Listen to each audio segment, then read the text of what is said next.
All right, we back for round two. We back for round two.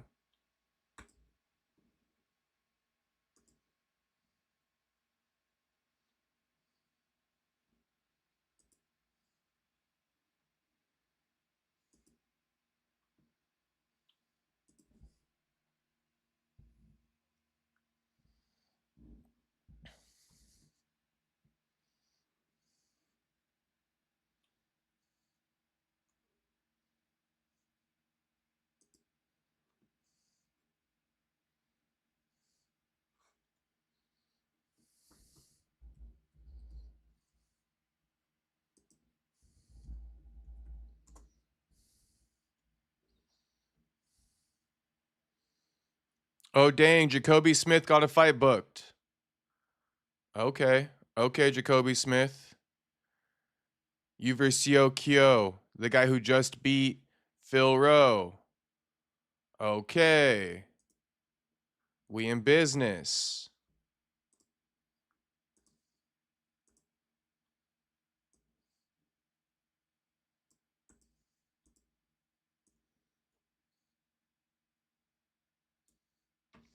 We in business. Jacoby Smith fighting Seok Kyo.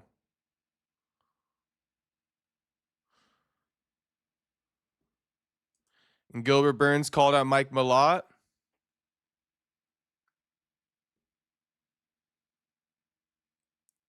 Shit. We got like an ABG on here.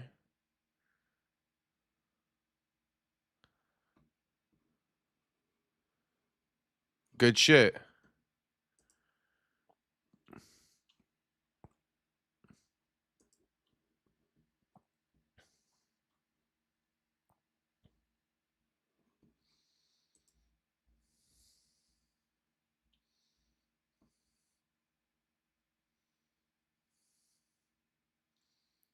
Oh yeah, we also got the latest of Clapback Thursday, which we gotta react to.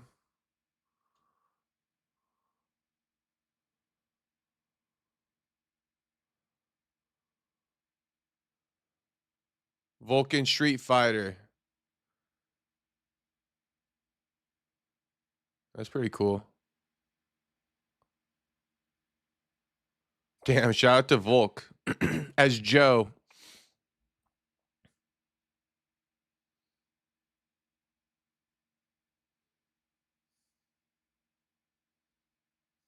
This is an old video of Rolly.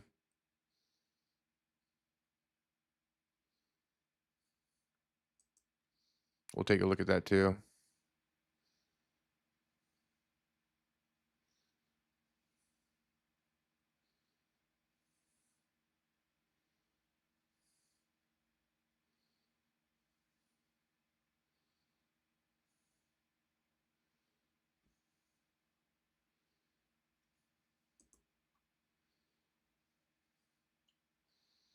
Say goodbye to Fight Pass for these promotions: LFA, United MMA, Lux Fight League, Samurai MMA, UAE Warriors. But most importantly, LFA.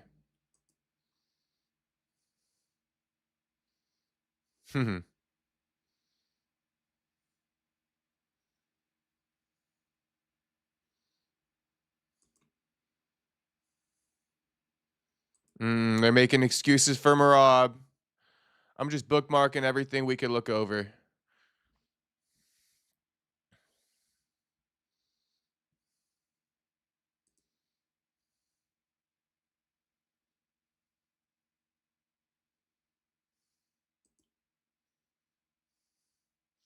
That's right. Nate Diaz calls out Patty. Check that out.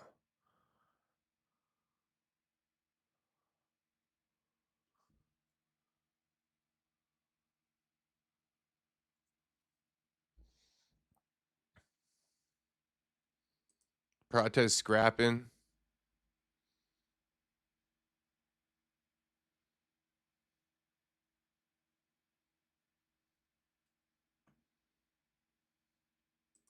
Oh, Armand speaking about how he missed weight and why he doesn't get the title shot anymore.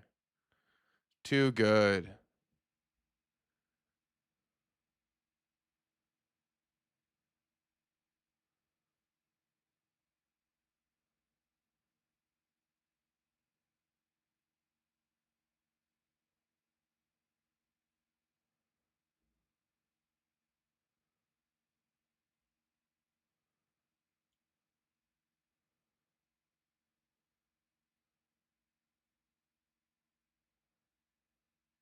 Armand is a crybaby. Shout out Mark Hatch. Thank you.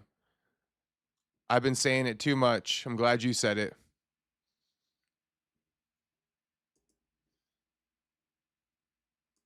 Prate's getting into it.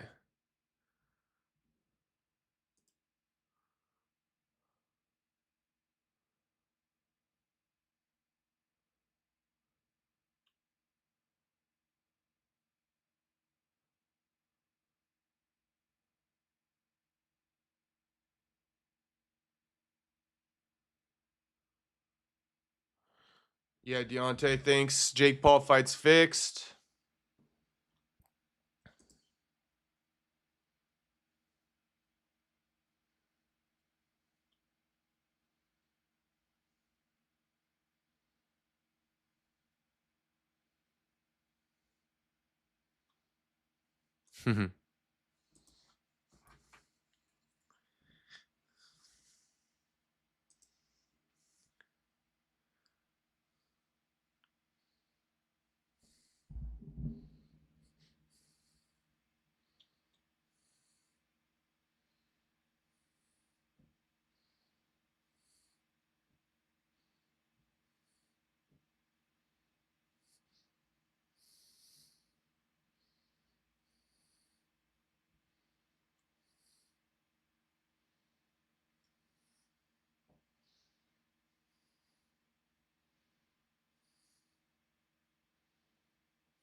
RIP, I'd like to watch LFA. Helped me sleep at night.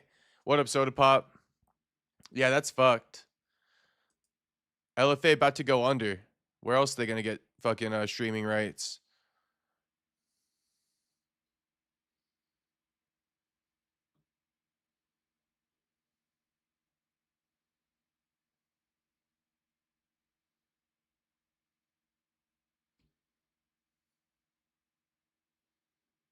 Dude is a clown. Okay, we got the bookmarks. You saw Moreno versus Asu. Is that booked, Soda Pop, or what? Is that actually booked? I heard about it. Somebody dropped it in the chat the other day. Mark says Usyk is trending because of the Wilder fight. I don't know. Is he? He's not fighting Wilder. Why would he be trending? Wilder's fighting what, Chisora or something like that?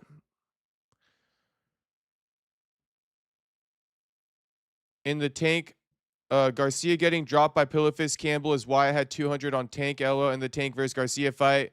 I got you. Yeah, Campbell did drop him. But Ryan Garcia gonna take out of course I'm forgetting homie's name. Oh, Barrios. Ryan Garcia gonna knock out Mario Barrios. Mario Barrios, low-key a dead man walking, and I hate to say it, but Mario Barrios, his days are numbered. I'm looking up Moreno versus Asu. Big Marcel. Old trusty Marcel. I saw this one, Soda Pop. Jacoby Smith versus Sio Kyok. What do we think about this one? Marquette, you think so too? Yeah, I think so too, bro. Garcia gonna beat that ass. That's all right. He got to get back in the win column. He's coming off a loss already. Any picks on this one? Jacoby versus Sio Kyon. I don't even know how to say his damn name. Oleksiejczuk versus Barrio.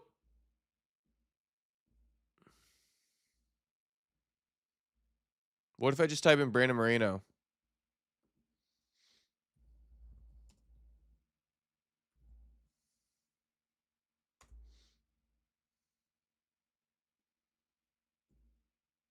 Okay, here it is. Brandon Moreno versus Asu Alimbayev. February 28th for UFC Mexico. Fight is on. Fight is on. We rocking with my twin, Brandon Moreno. We definitely rocking with my twin, Brandon. Jake is not beating AJ LMAO.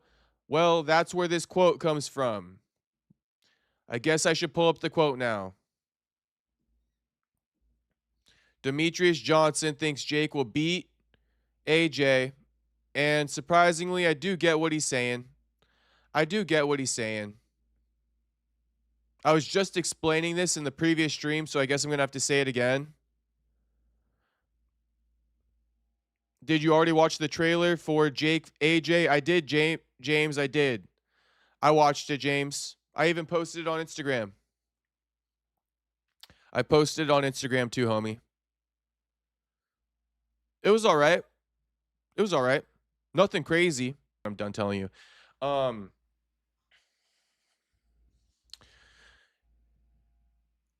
Do I think DJ's full of shit half the time? Yes. For this one, I will kind of agree with him. You know, I do think that Jake has a good chance of beating AJ. Why do I think that?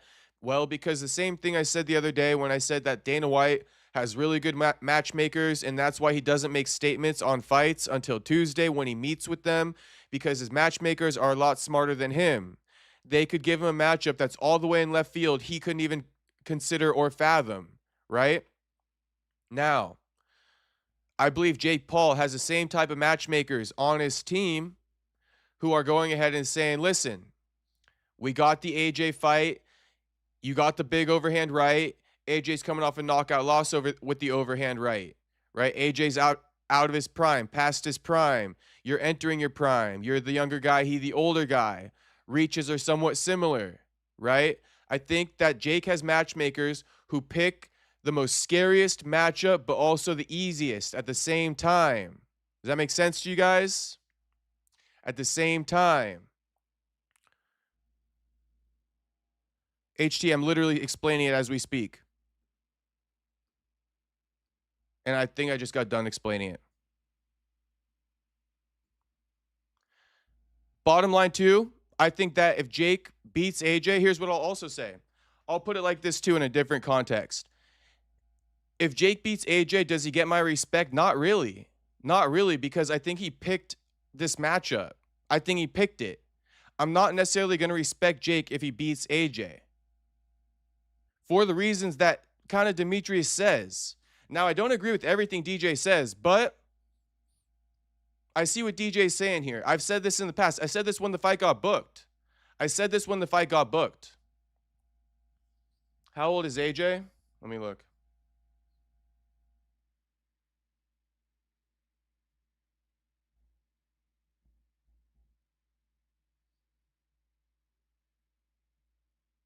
And I'm going to keep saying this too, because I don't want what I'm saying to get twisted. I'm going to keep saying that Jake Paul is a dead man walking. Okay, let's not get this whole thing twisted up what I'm saying. I think Jake Paul is a dead man walking, right? But don't be surprised if Jake Paul beats AJ. Like, just don't be surprised. Because again, the matchmakers, Jake's matchmakers, they seeked out this opponent. So AJ got an 82-inch reach. His age isn't showing. Let me look on Wikipedia.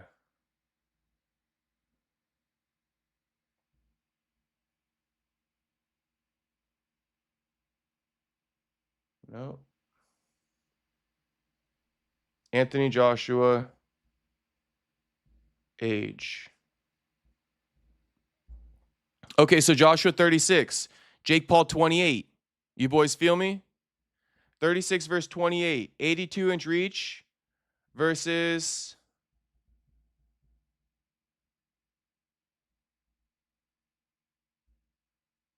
76-inch reach. It's not the craziest. You know, it is a 6-inch reach advantage, but it's doable. 28-year-old versus 28-year-old versus a 36-year-old. Also, what's Anthony Joshua coming off of? A knockout loss. Anthony Joshua is coming off a knockout loss in his last fight. So his chin's compromised. How did he get knocked out in his last fight? Well, a big overhand right. A big overhand right dropped him and put him out. What does Jake Paul have? An overhand right. Okay? So that's where I'm coming from with this. I'm going to say it one more time just so it's clear. Jake Paul is a dead man walking. I'm not rooting for Jake Paul to beat AJ necessarily. Not at all. I want AJ to beat that fucking ass. But like I've said multiple times, I will not respect Jake if he beats AJ at all. I won't, because I feel like he cherry picked this matchup to fucking you know, because he thinks fans are more uneducated than we really are. So I'm trying to show that, look, we are educated. We know what you're doing, Jake, but you're still going to be a dead man walking. We'll see. Shout out, what up, all you boys? I just did a previous stream. I didn't see all you boys in here. I'm glad you guys finally made it. Jake is not beating AJ LMAO, says Owen. America first. Double tap your phone screen for a like, and maybe Brandon will get you a pistachio donut. Let's go, boys. That's right. Everybody like the stream. Subscribe if you're not subscribed. Shout out to everybody returning to the stream. And shout out to everybody who's new to the stream. I'm stuck in my girls watching Hallmark Channel equals Christmas movies. Shout out America first. I'm familiar with the Hallmark Channel, homie. James says, hope AJ isn't underestimating Jake at least. Yeah. I mean, I don't think he is. I don't think he is, but this fight's crazy. Mark saying 36, yes. From HT asking how old AJ is. Tuxedo goes, if AJ doesn't take it serious, he could 100% lose. And I don't want that to happen.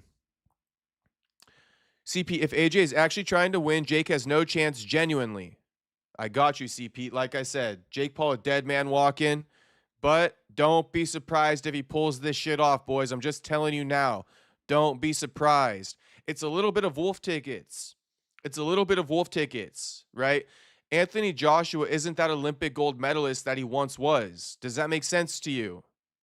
So don't look at him like that. Nobody look at AJ like the undisputed world champion, like the Olympic gold medalist. No, look at him as a guy coming off a knockout loss, because that's what he is right now.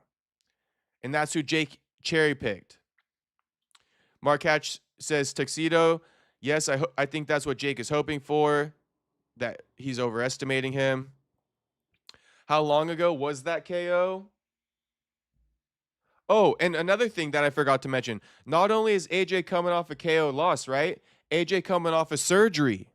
Off a surgery. Is it starting to make sense to you boys? Is it starting to make sense to you boys?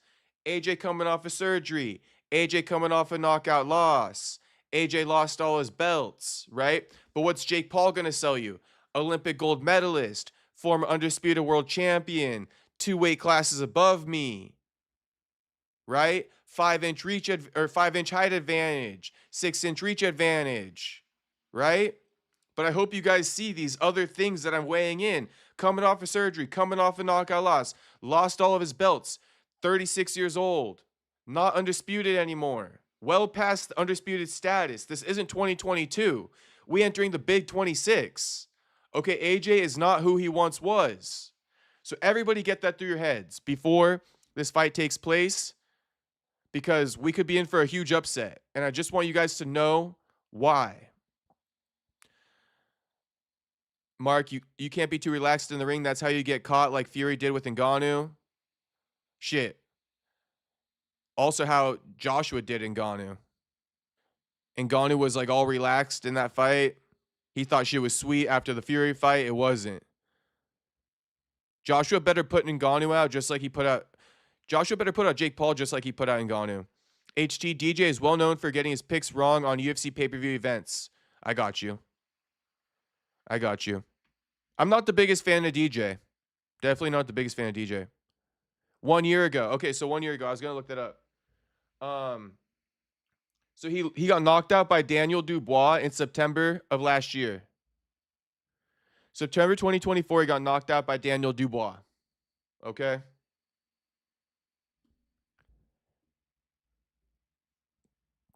Which snapped a 4-fight win streak. Before that 4-fight win streak, he was coming off 2 losses to Usyk.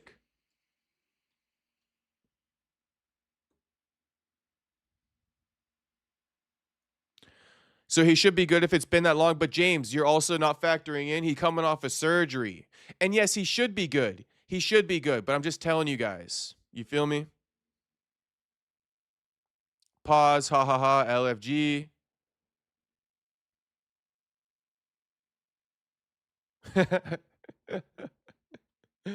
What we laughing at? I don't even know what the fuck you boys are laughing at. But Tuxedo says, no worse feeling than being in your post-nut clarity, watching some dumb shit your bitch forcing you to watch, realizing that if you were out hustling right now instead of settling, you could pick the activity. Shout out to Tuxedo. I don't know where you get this shit from, homie. W success. That's facts, Tuxedo. That's facts, homie. Shit.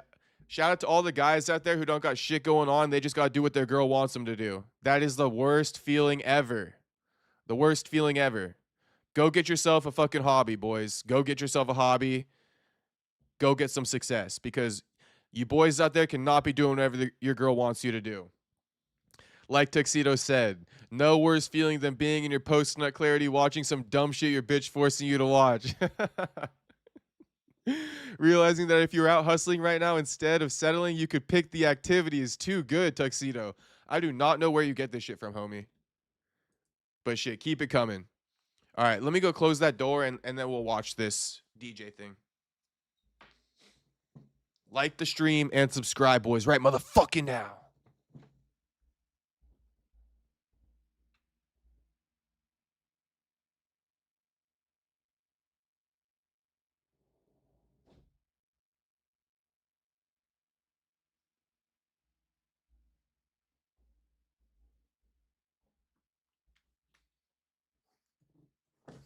Facts. Yeah, bro. Tux be fucking spitting facts like crazy.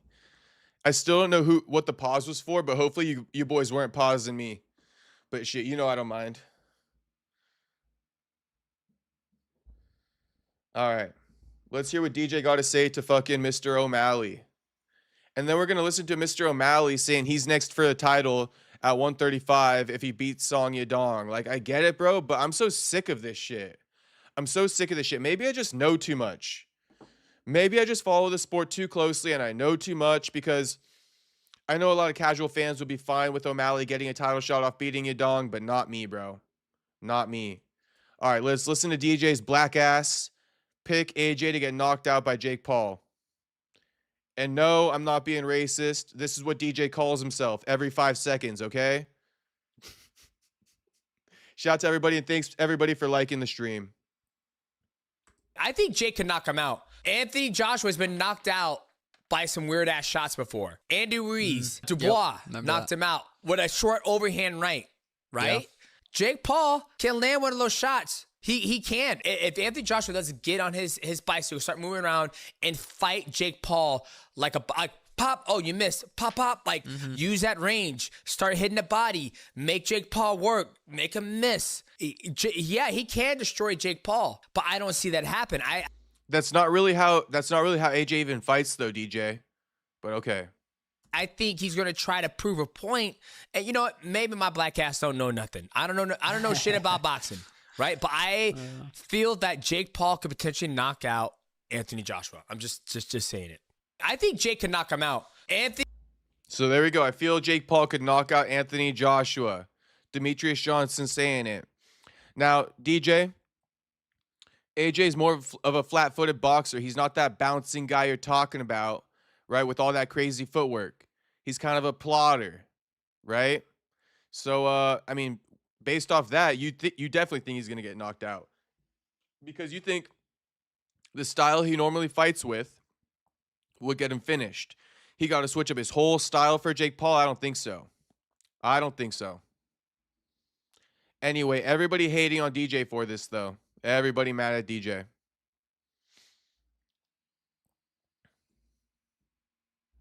And speaking of Jake Paul, should we just listen to this one real quick? Deontay believes Jake Paul versus Anthony Joshua is a scripted fight. Now, we all know Deontay. We all know Deontay. So take it with a grain of salt. But that's what Deontay got to say about it. Oh, and John Dong saying, who do you think Kyle Dawkins should fight next? I mean, shit, bro. He looked really good in his return to the UFC. It might be too soon that I'm saying this, but shit, he could be obviously not a problem for Hamza, but he's a problem for a lot of guys at the top of that division. Kyle Dawkins versus like RDR. I think you throw Kyle Dawkins right into the deep end, John Dong. Top 15, top 10 opponent right off the bat after that win. Sink or swim. Second shot with the UFC, sink or swim, homie. That's what I think. Kyle Dawkins could be a nightmare matchup for a lot of guys at middleweight. I won't go as far as to say he's Hamzat Chimaev's worst nightmare, but shit, he could be if he develops that striking a little bit more. If AJ go down, it was in the contract. True silence, we're about to find out right here in this. And Tuxedo says the best reason to bet on Paul is him winning would be great for the gambling sites. And you know they influence, if not rig this shit all the time. Yeah. And if it goes to a decision, does Jake Paul get gifted the decision or some shit like that? We don't know. But I really think Jake going to get hurt badly. Badly. You know, Jake going into this fight with a broken nose now. You guys saw that clip? He got a broken nose.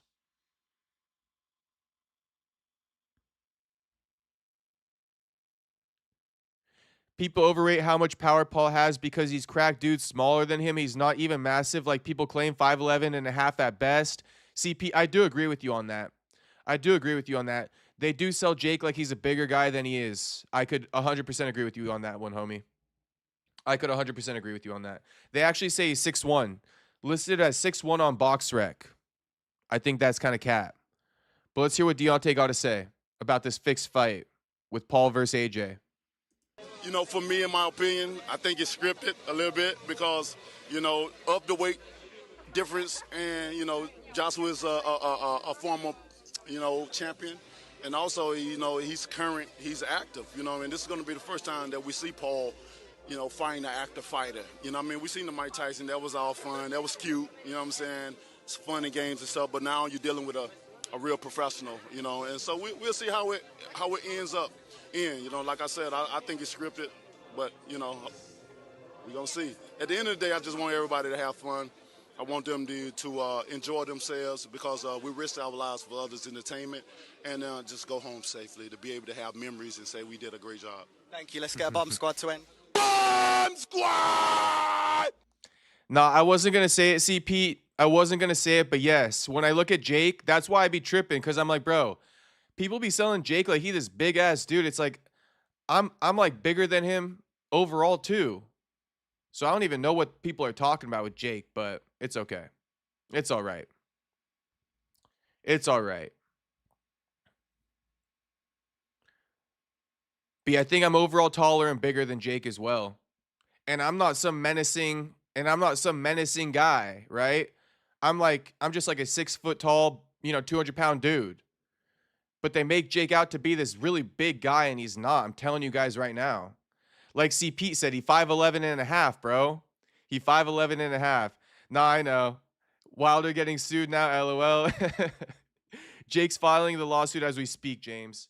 Bane says it's scripted. Keep voting that. Keep voting that. That's a good conversation. Is it scripted? Is it not?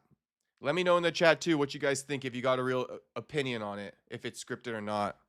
Or, like, what would mean it's scripted. Some people think if it goes to a decision, it's scripted. You feel me? So let me know your thoughts. Mark says Wilder has no brains. That's why I said it's Deontay Wilder. Take it with a grain of salt.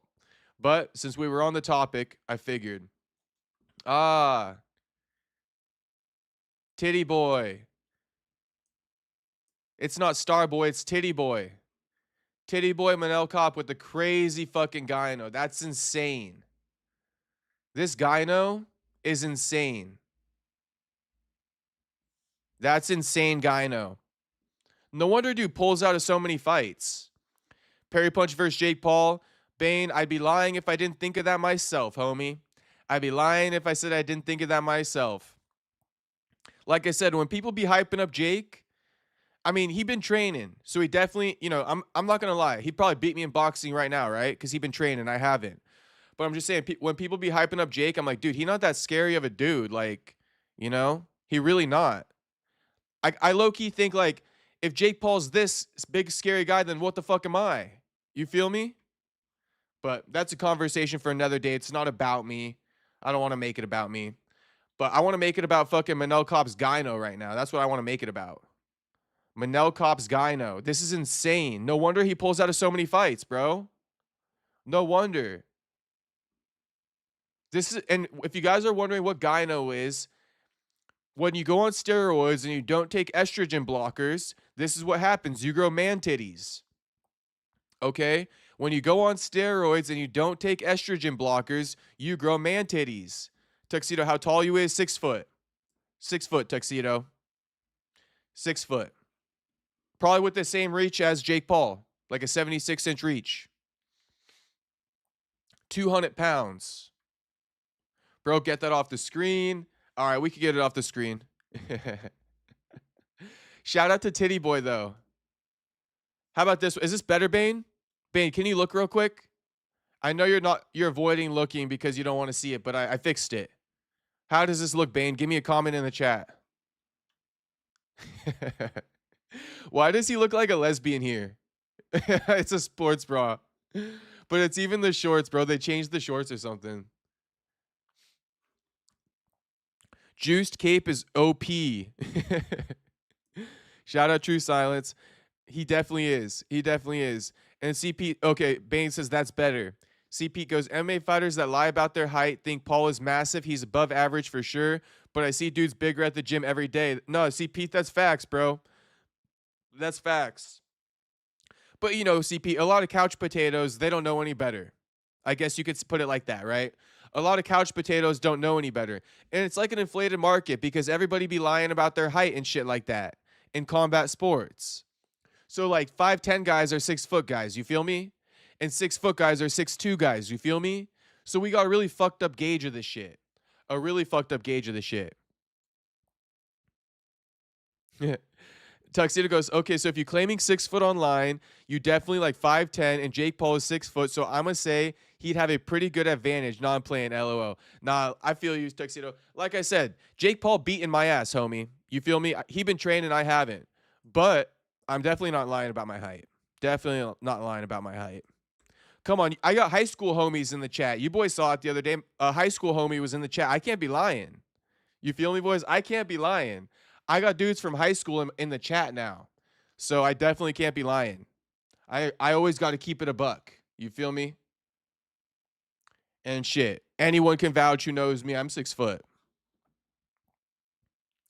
True Science, I'm literally 6 foot on the dot. Yeah, me too, bro. Me too. People be trying to give me 6'1" and shit like that, but I never accept it. I always say, nope, 6 foot. I'm very strict on that shit. CP, I met Anthony Smith. He's no taller than 6'2", but again, they make him out to be this menacing fucking character, right, CP? Here's Jake Paul striking. I mean, Jake Paul's definitely improved, right? There's no taking away from him that he's improved. He looks really good. Compare this 2018 footage to 7 years later. He claims 6'4", Anthony Smith. Anthony Smith is like my least favorite UFC fighter of all time. I actually low-key like really dislike him. From being on Bisping's podcast, I just realized how big of a soy boy he is. Anthony Smith's such a soy boy. Tuxedo, I'm over 6 foot, but I claim 6'1". That's fine. If you like 6 foot and a half or something, Tuxedo, no worries on claiming 6'1". I actually don't like it when people say like, I'm 6 foot and a quarter. It's like, dude, just either say 6 foot or 6'1". You don't got to tell me 6 foot and a quarter.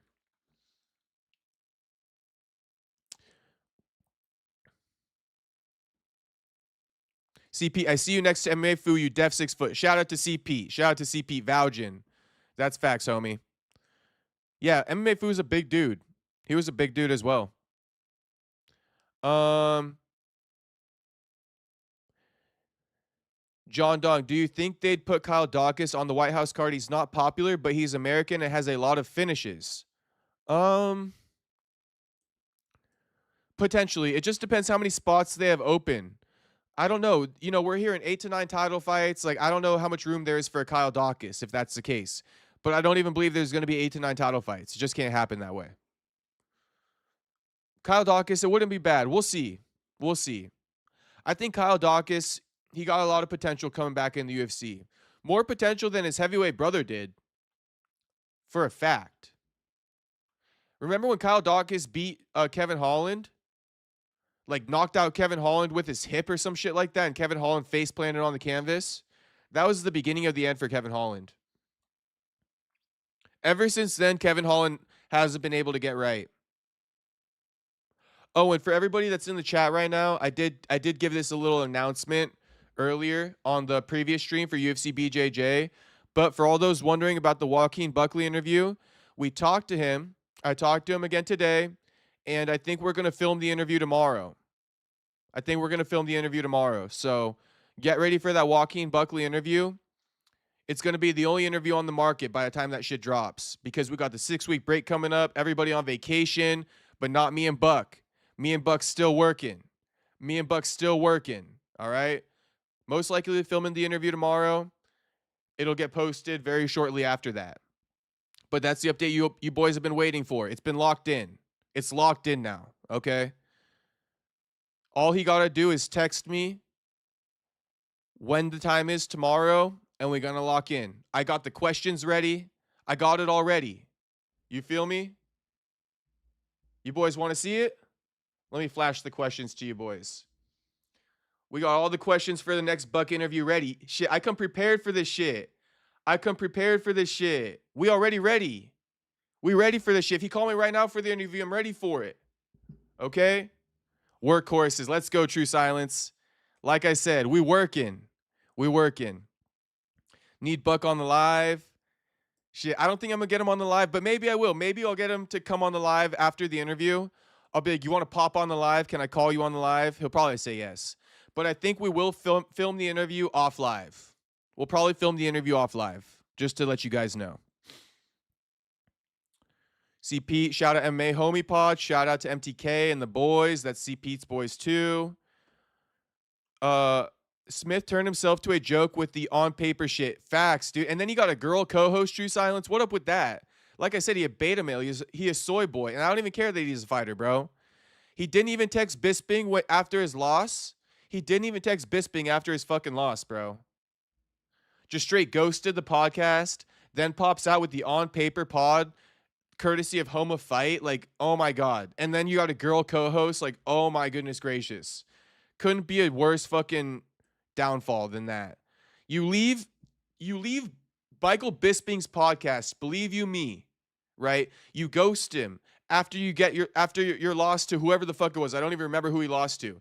But you ghost Bisping and Believe You Me podcast, okay, for fucking Home of Fight's production. Please, bro. Please. Home of Fight ain't shit compared to Michael Bisping's Believe You Me. And then you go ahead and you got some chick on there as your co-host.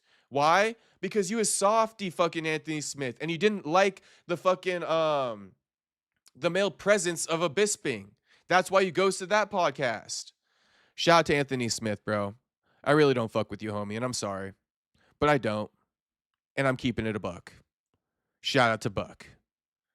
What up, Prime? We got Prime in here. I'm hoping AJ versus Paul won't be scripted. Me too. The only way it's not scripted, though, based off what I've been hearing from people, is if AJ knocks Paul the fuck out. If anything happens besides a knockout, you guys think it's scripted, don't you? Just drop a yes in the chat if so. If you drop a yes in the chat, I'll know what you're talking about. I'm going to say it again. If AJ does anything but knock out Paul, is the fight scripted? When is Taco Padilla knocking and sleeping Ilya Topturi? Soon. Shit, I'm waiting on that Taco Padilla fight announcement. We're going to get him back on. I know all you boys love Taco. You have the first Buckley interview on Instagram, right? Or is it clips only? The first Buckley interview, HT. On Instagram, they're all clips. But I don't know what you mean by the first Buckley interview. Because I got like 10 of them, HT. So you got to ask me which one. But yeah, I got a lot of clips from the Buckley interview on Instagram as well. But me and Buckley haven't spoke since before the Usman fight. Me and Buckley have not spoke since the Usman fight. So, yeah, we haven't done an interview since like, shit. Like May or something like that. Probably since May.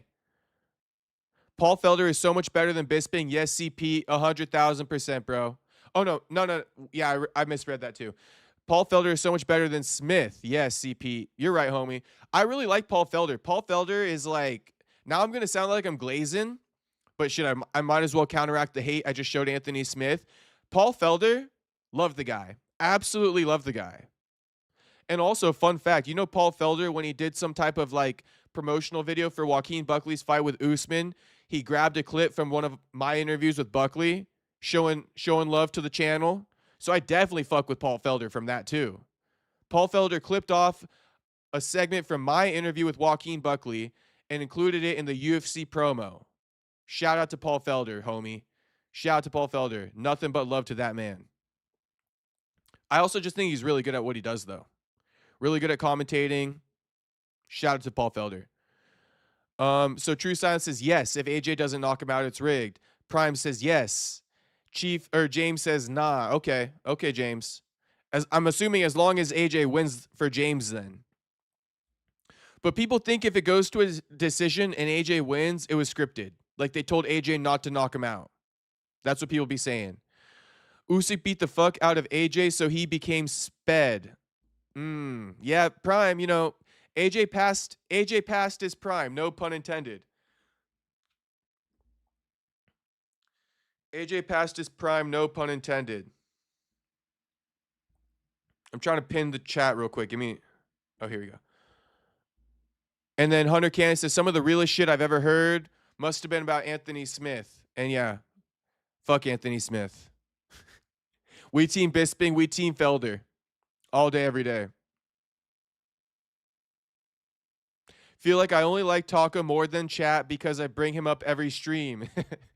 Yeah, facts. That's why I'm knowing, all right, we're going to get Taco back on because everybody always brings him up. You're not the only one, Prime. Soda Pop brings him up. Other people bring him up. They be saying Taco Tuesday as well.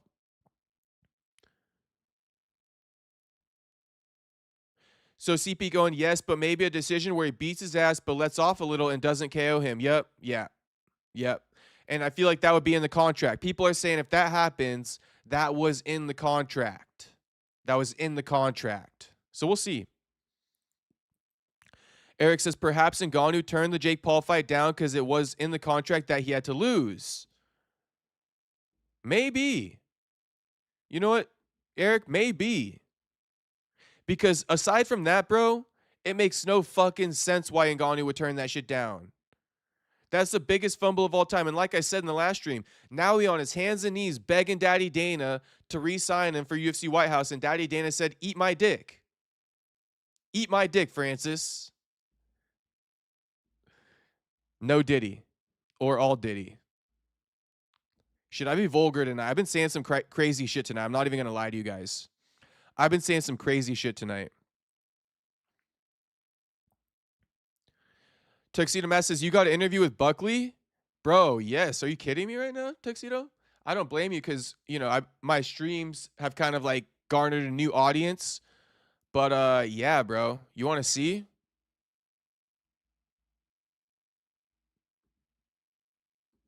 Let's go to my interview playlist. Let's count how many interviews I got with Buckley. And let's go sort it by most viewed because, shit. Let's just go like this. Okay, I got one interview with Buckley.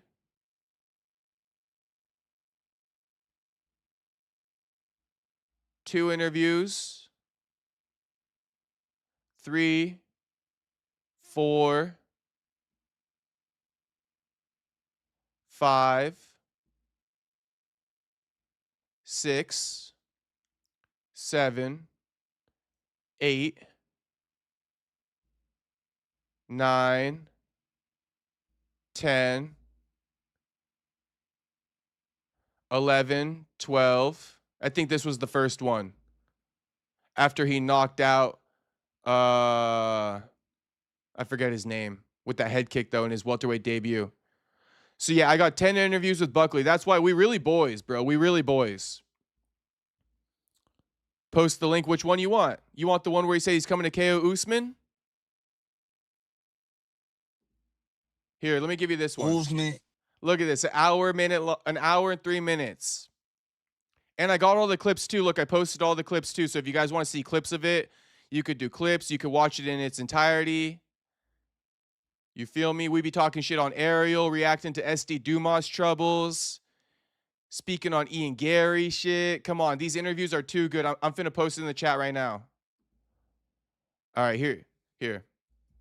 Yeah, boys, I've been telling you. CP, Joaquin Buckley, the biggest fighter I interviewed, I think. Joaquin Buckley, the biggest fighter I interviewed. And to be honest with you guys, I don't even really, this probably sounds like a cope, but I'm just telling you the truth. I don't even really be trying to get like the craziest big interviews. I more so try to go for like, you know, smaller guys and build up with them. You feel me? So that's why I got Buck on when he had his welterweight debut, and then we just been growing together. But yeah, I usually don't get guys on like, I usually get guys on before they become stars, if that makes sense. That's what I like doing. I like getting guys on before they become stars. If they already a star, I generally don't hit them up too much. Yeah, Andre Fiallo. Thank you, C. Pete. That was my first interview with Buckley, Andre Fiallo, after that knockout. And ever since, we've been running it up. Look at this one, 11K. This one had 11K views. Shout out to Buck. We got another one on its way, boys. Another one on its way. Check this one out and get yourselves ready for the next one coming soon. Okay. Right. Connor wanted to come on the interview, but Perry was like, nah, dog, we good over here. Exactly, Tuxedo. No, I'm playing. I kind of probably, I don't know. I probably just assume they won't respond to me anyway. So I just be going for the smaller names who I see potential in. You feel me? Or just interviews people want to see. Like, you know, that first interview with SD Dumas after he got out of prison or out of jail. This one right here.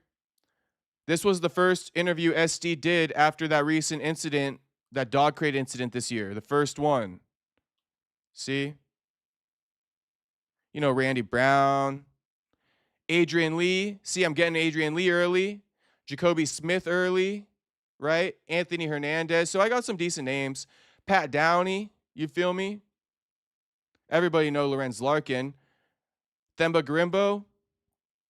You know, we got some names. Andre Petrosky, I don't really fuck with him.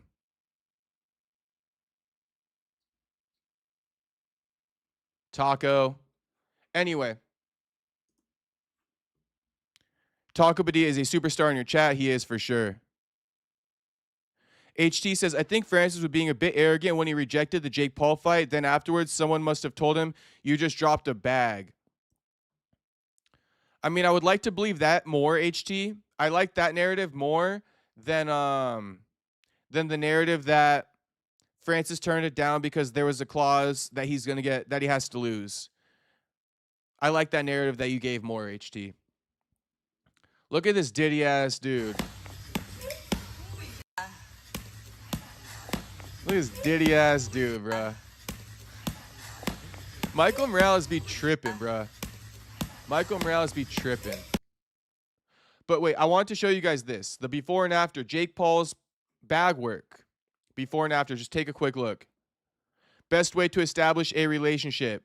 For a fact, C. Pete. For a fact. For a fact.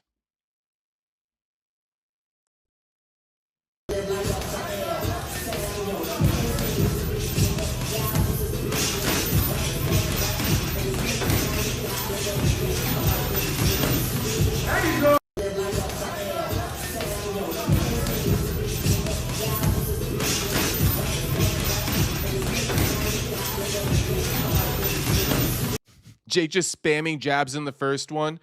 In the bottom one, people are asking if it's sped up. I don't believe so. I don't believe so. But if people are asking if it's sped up, that means Jake must look pretty good. And I think Jake looks pretty good in the bottom video. There you go. That's good work. That's good work from Jake. Francis just isn't that smart. No, he a dummy, bro, and he always confused. Mark Hatch, why Francis always confused? Every time Ariel asks him a question, he goes, I'm just confused. I'm just confused. Shit. You got to get a clue eventually, homie. When you finna get a clue? Gravy says, Ayo. Bane says, the fuck. What you boys talking about? What the hell you boys talking about, Ayo? There ain't no AO over here. Oh, this is the AO. This the AO?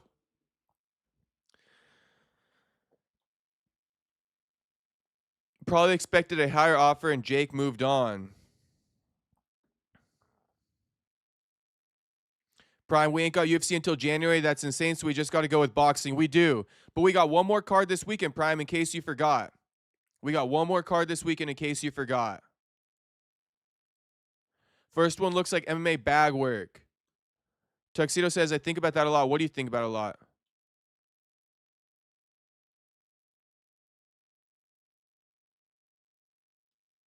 Tux, what you be thinking about a lot, homie? Is that AJ? No, this isn't AJ. Oh, you guys were saying AO to this. You guys were saying AO to this. Yeah, no Diddy on this one. Michael Morales always on some shit, bruh. Always on some shit.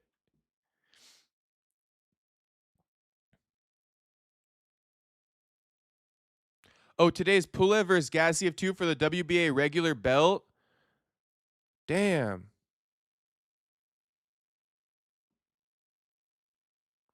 Kind of want to watch that. Kind of want to watch that low key.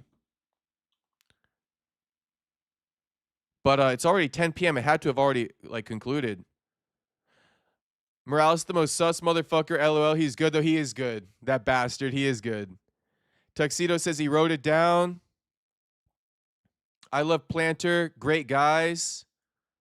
Shit, I'm missing it. I'm missing it there. I don't know what you guys are talking about. Saxby, AJ versus Paul is not scripted. The Saudi Prince Turkey hates Jake and paid him so much to take the fight. Nah, Saxby, I don't think that's how it works at all. Jake's his own promoter. Jake ain't in business with Turkey. Jake ain't in business with Turkey, Saxby. I'm like 99% sure about that. Jake ain't in business with Turkey.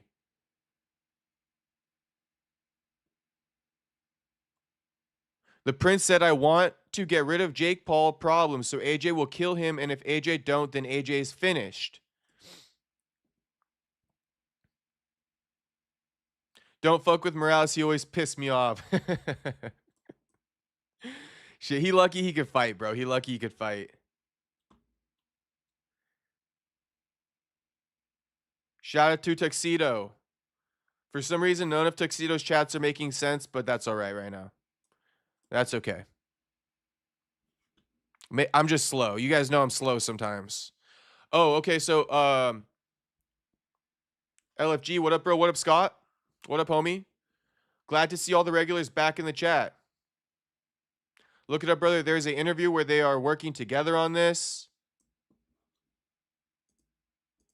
I mean, you got a wrench next to your name, Saxby. Drop the link. I don't even know what to search. Is Turkey paying for the Jake Paul versus AJ fight? He's not.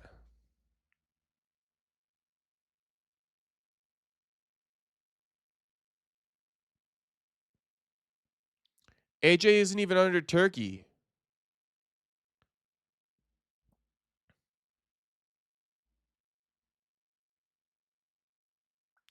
Tuxedo, are my chats not making sense, guys? Everyone else is getting it. Now, like I said, Tuxedo, sometimes I'm just a little bit slow. I might have missed a chat or something, but I'm definitely missing the beat. Turner said this in an interview. Who the fuck is Turner, Saxby? Who the fuck is Turner? This is an MVP promotion fight.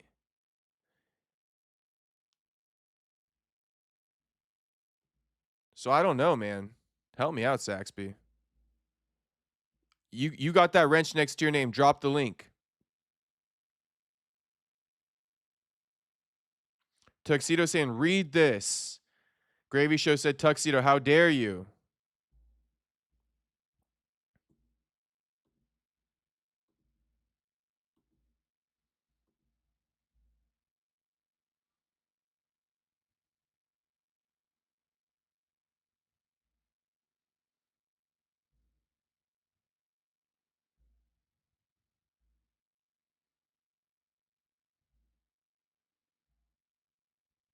I'm just scrolling up to see what I missed, but I didn't miss anything.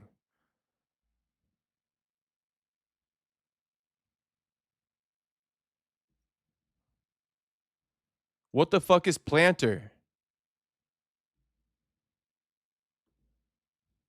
Thank you, Saxby. I'll pull up the short now.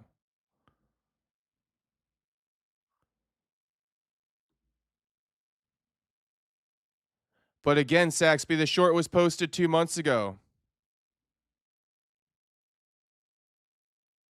This fight wasn't even announced 2 months ago. So it kind of just throws it out of the water right away.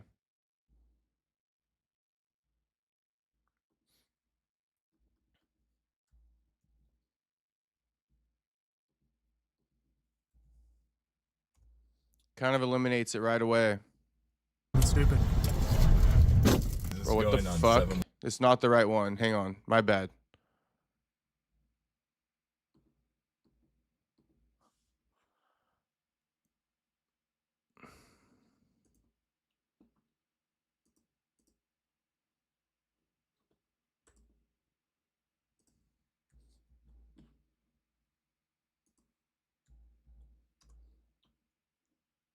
What Jack Paul doing in boxing. It's good for boxing to have young generation. All right, I see why you called him Jack Paul now.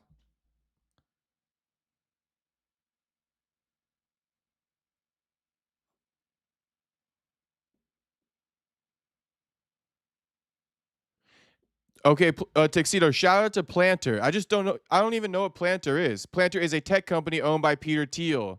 It's an AI mass surveillance military contract. Okay, now I get it. Now I get it. Basically, modern day Skynet. Look into the PayPal mafia. All right, I got you. My last question. I feel stupid asking this shit, but like, how the fuck does this pertain to the conversation we're having, or does it not? Is it just random?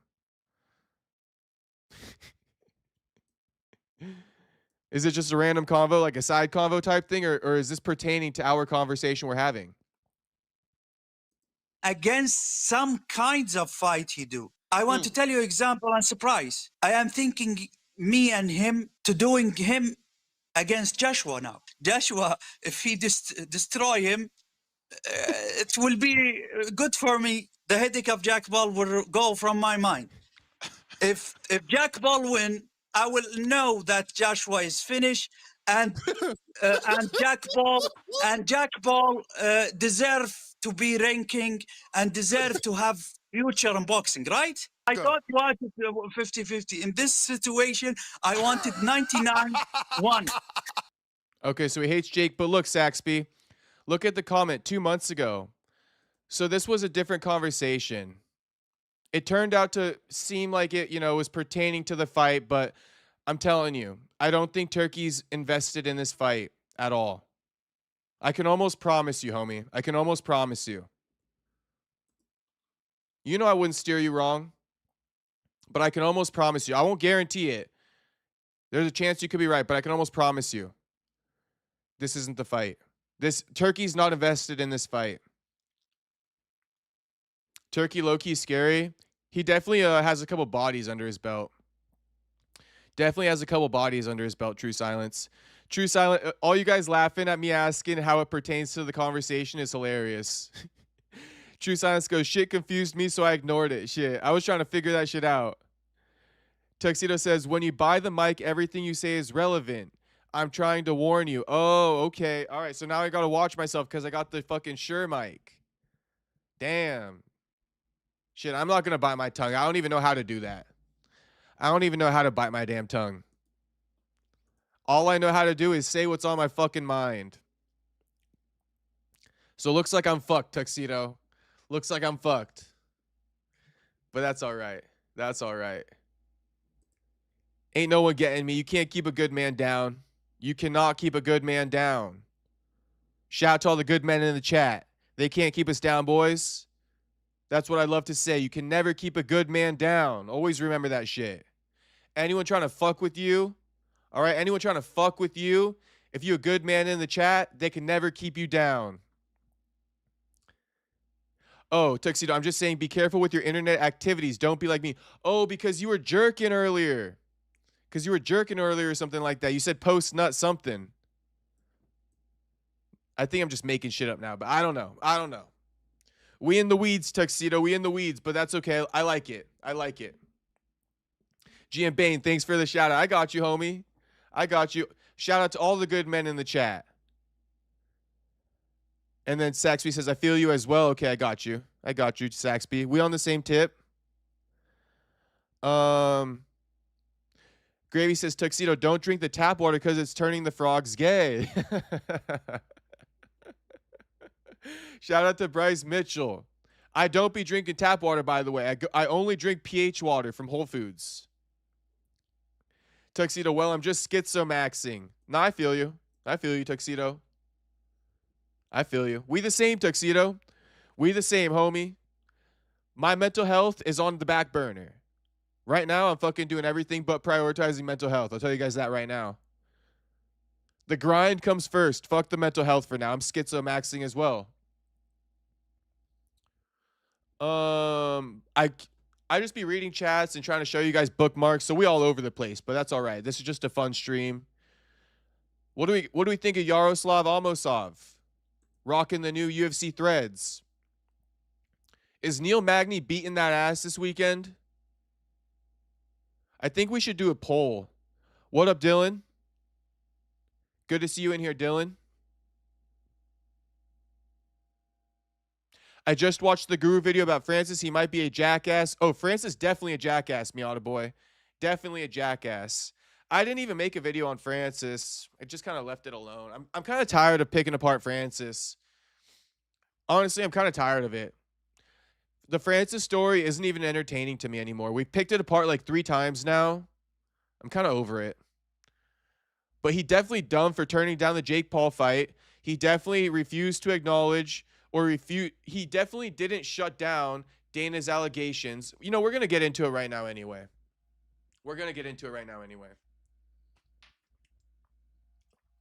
But here's Yaroslav Amosov. Tuxedo says prioritizing mental health is the surest way to go crazy. You know what, Tuxedo? Ever since I said fuck the mental health, I'm just do my thing, I straight up feel better. I straight up do feel better, Tuxedo. Like 100,000%. Gravy Show locked in. We locked in. We literally locked in. Tuxedo, right? If we scroll on Twitter at 1 a.m., we could talk a little shit. We can always talk some shit. Shout out to everybody on the East Coast. Can we not? No, we can. It's always a good time to talk some shit. True. Who cares about Francis? He is dumb. He kind of dumb, bro. He kind of dumb. Miata boy, give me another take on why he a jackass. I just want to hear it from you. Ngannou been through hell. I mean, he been through hell, but you guys don't think he killed that girl on the motorcycle? He did the PFL dirty. He did. You know, the PFL did fighters dirty as well. The PFL did fighters dirty as well, right? So that's a catch-22 for me. It's like, is it karmic retribution for the PFL? Kinda. Saxby, I agree. Focusing on problem makes it worse. Step 1, ignore mental health. Nah, yeah, it sounds crazy. It sounds crazy, but I'm gonna tell you guys something since we're talking about that. There was a time where I was like worried about having anxiety and shit. And I was like looking up ways to combat it, like meditate in the morning, you know, write shit down. And I swear to God, it only got worse for me. The second I stopped doing all that shit, I felt better. Like, no cap. No cap, boys. No fucking cap. That's our advice to you, boys. His son was a sacrifice. Oh, wait, because somebody said something, right? Oh, that was a sacrifice. Well, no, I know what happened with his son, right? I know what happened with his son, and I don't want to take anything away from him. But what about that little girl who died? What about that little girl who died because he hit her on the motorcycle? You know? Francis is out here blaming the doctors for trying to perform a life-saving surgery on her and her dying in the fucking surgery. But why does she have to get a surgery, Francis? Because you hit her. Because you hit her, bro. So I don't know. Francis, again, he always confused and doesn't know anything. Okay, there's a lot to get to on these bookmarks per se. By the way, if anybody's just joining the stream, and shout out to Soda Pop again, but Brandon Moreno will be fighting Asu Alimbayev on February 28th in UFC Mexico. All right, my twin. Shout out my twin. Best way to get rid of anxiety, do what makes you anxious. Saxby, that's a fact though. That's a fact. You have to like make that shit your home. Whatever makes you nervous, you got to make that shit your home, bro. You can't keep running from it. You feel me? You can't keep running from it. You'll eventually get comfortable in that situation, but you're going to fucking have to go through it a little bit. But I definitely agree with you, Saxby. That's great advice.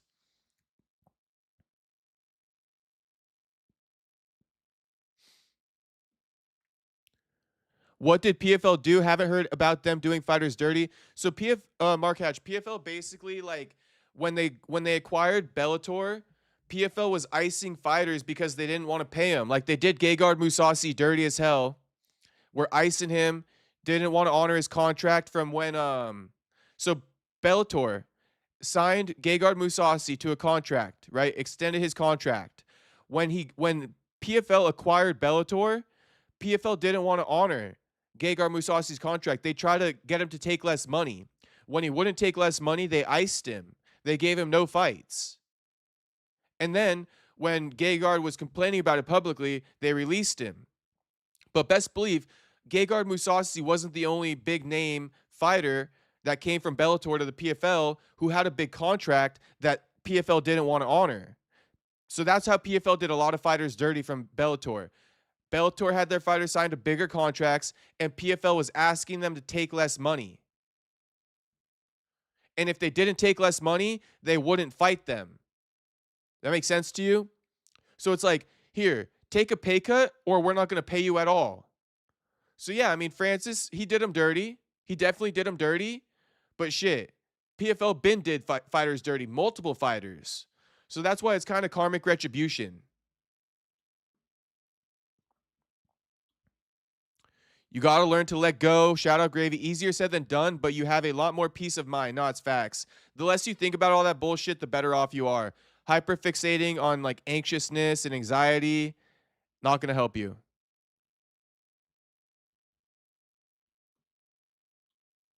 Something's off with Francis. I can't put my finger on it. Dude, he's like a scammer, Scott. If I could just say a random word, like Francis gives me like scammer vibes. I don't think he's necessarily a scammer, but there's something off with him, like you said. He's not open and forthcoming. There's something about Francis. Francis always leaves out details. Whenever he's talking about something or telling a story, I don't think he's super forthcoming. I think he leaves out a lot of details.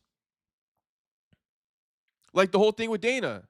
But we're going to get into that. But like when Francis was trying not to resign with the UFC, he's acting like Dana's just mean and doesn't like him. When in reality, dude, you put your hand on Dana. You put your hand on him and Hunter Campbell. But Francis never admitted that, right? He never was forthcoming. He was like, look, you know, it's just not good business with me and Dana. We've been arguing since this fight where I asked him for a bonus in his office and he didn't give it to me. We've always been on rocky terms since then, right? Because Dana Ben said Francis is a bad guy after he lost to Stipe the first time. And Francis never acknowledged why, right? So Francis, low-key a scumbag. R.I.P. that girl. R.I.P. that girl, man. R.I.P. that girl. I hope you are resting peacefully to the beautiful soul. You guys know who I'm talking about. I hope that beautiful girl's soul is resting peacefully. You know what I mean? Justice for her, bro. Fuck justice for Francis. Justice for her, bro.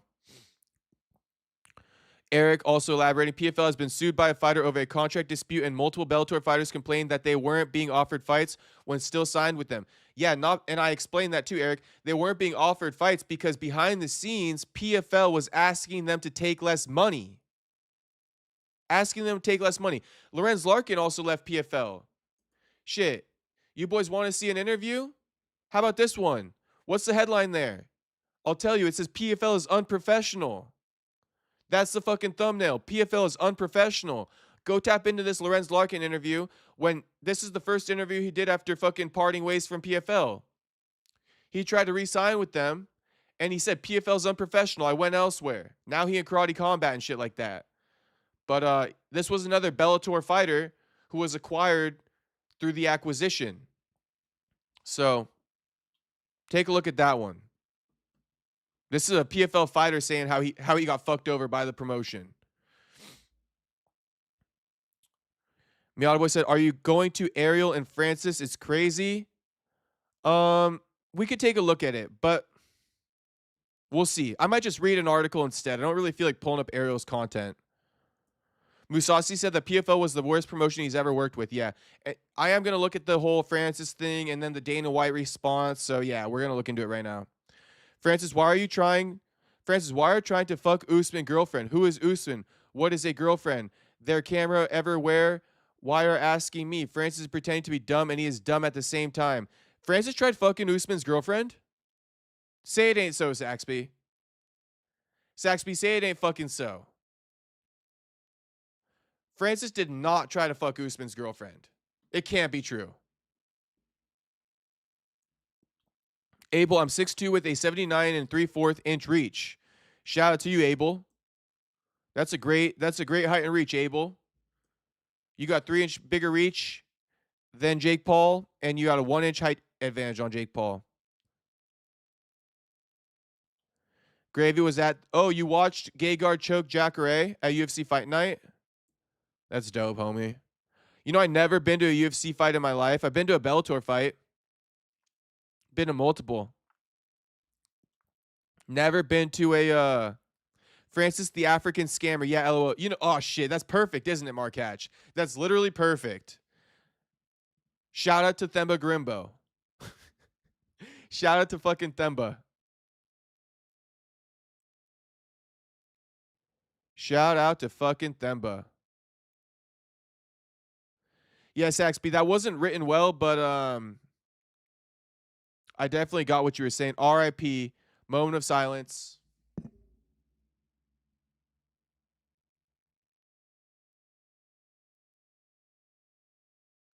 Rest in peace to the beautiful soul who lost her life due to an accident by Francis Ngannou. Rest in peace to that girl's beautiful soul. We gave her a moment of silence. Nothing but respect. Space Kid, I thought Dana said he was just hard to work with. And then Saxby, YH to keep it at, what the hell are you saying, Saxby? To keep it at 100%, Francis is suspect, but Dana is 100% a lie and telling narrative all the time. You know, it's hard to listen to both of them. Dana, full known bullshitter. And Francis, also a bullshitter, also acts like he's confused at every step of the way. Oh, Saxby goes, no, Francis did not try to fuck Usman girlfriend, was making a dumb point while calling another man dumb. Okay, I got you, Saxby. Shit. Don't be making no more dumb points, homie. I'm going to believe whatever you write in the chat. Francis sells little Eiffel Towers in France. Francis be doing that little, I heard in France, there's like this thing where they tie a wristband around your, like a bracelet around your wrist and like handcuff you essentially. And then they force you to pay him money to release you. Francis definitely did that back in his day in France. UFC Live is nuts. The ground shakes in the stands when there's a finish. Damn. Shit, they don't have that at Bellator. I'll tell you boys that much right now. Okay. Since we're talking about Francis, since we're on the topic, let's just do Francis. Shit, I didn't think I'd do a reaction video, but I guess we're going to do one.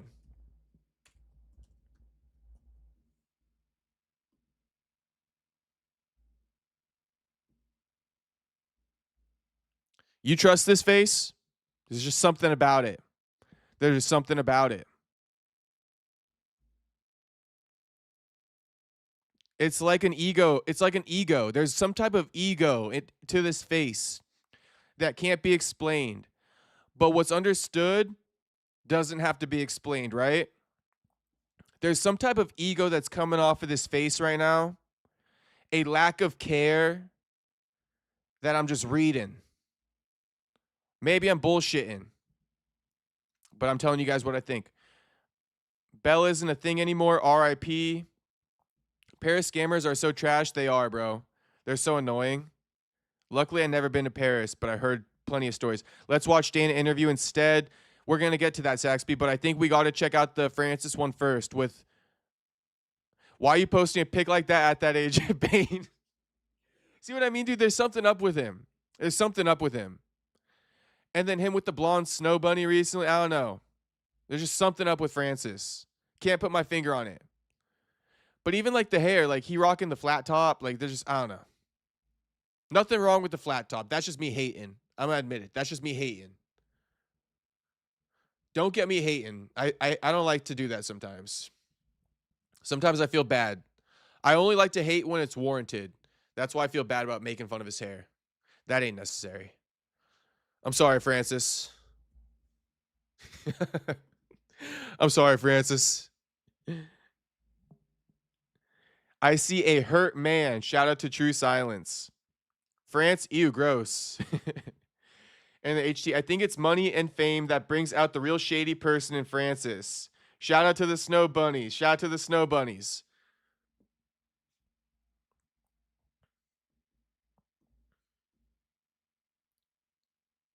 Not the PFL contract.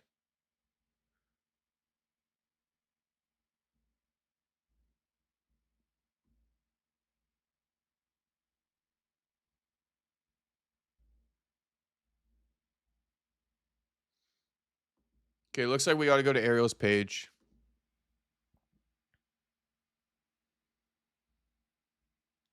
I bet you this is the nicest Ariel's ever acted on an interview. The least standoffish Ariel's ever acted is probably this one with some chick. If you know, you know. I'm not going to even elaborate.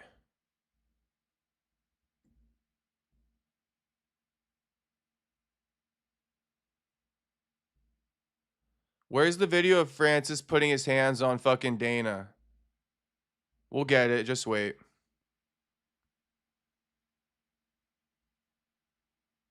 It's from yesterday, so we got a little bit of scrolling to do.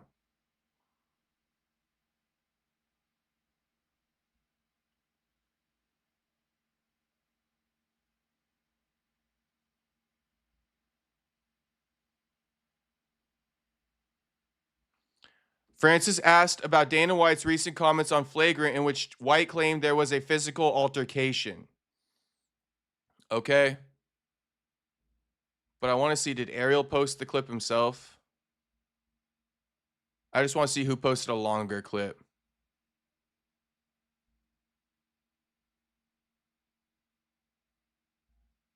Okay, we'll watch the one Ariel posted.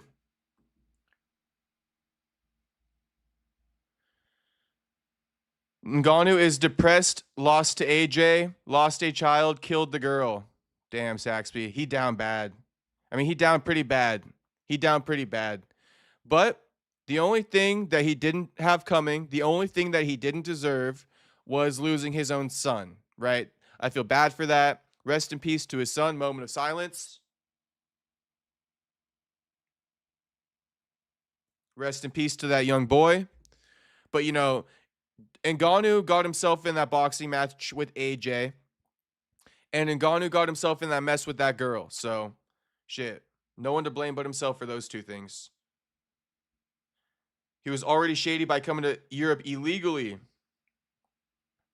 Dylan says PFL shouldn't have written a check their ass couldn't cash. Yeah, that's why, like, I don't care. For that one, Dylan, like, either way, like, I'm on nobody's side. Like, I don't think, like, I think Francis fucked over the PFL, yes. But I think PFL has fucked over countless fighters. So do I care? No, I don't care. I don't care. PFL had it coming. Francis had it coming too. DJ could teach Ngannou a thing or two about snow bunnies. He definitely could. DJ scared of black women. Gravy, I got to get out of here. Waking up in 2 hours for work later. Brother, have a good night, chat. Peace out, Gravy. Good to see you. And Gravy, if you can, tap in Saturday for the fights. But you know I'm live every night, so tap in tomorrow too if you're free.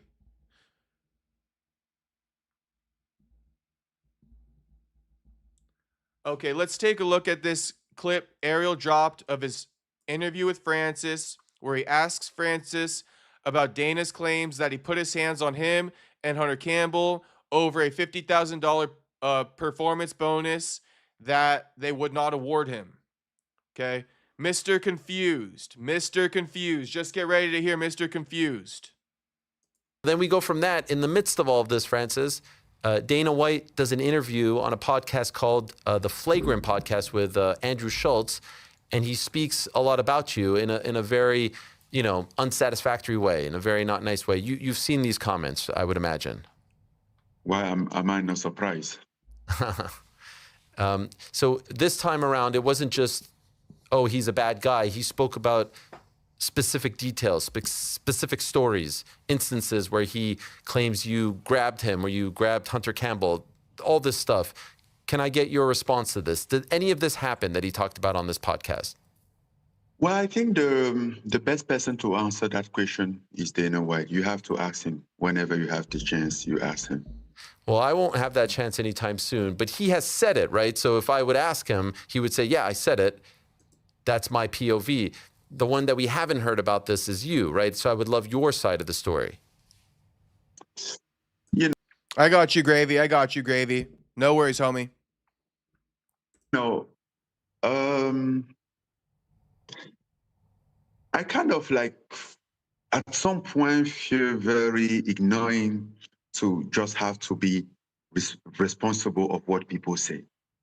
Basically, like if Dana say this, then I'm out here gonna basically defend myself of what Dana said or whomever.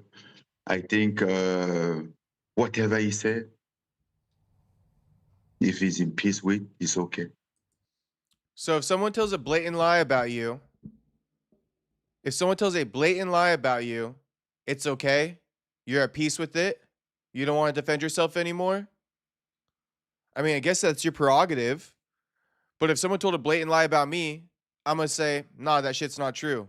This is exactly what happened, right? This is what happened.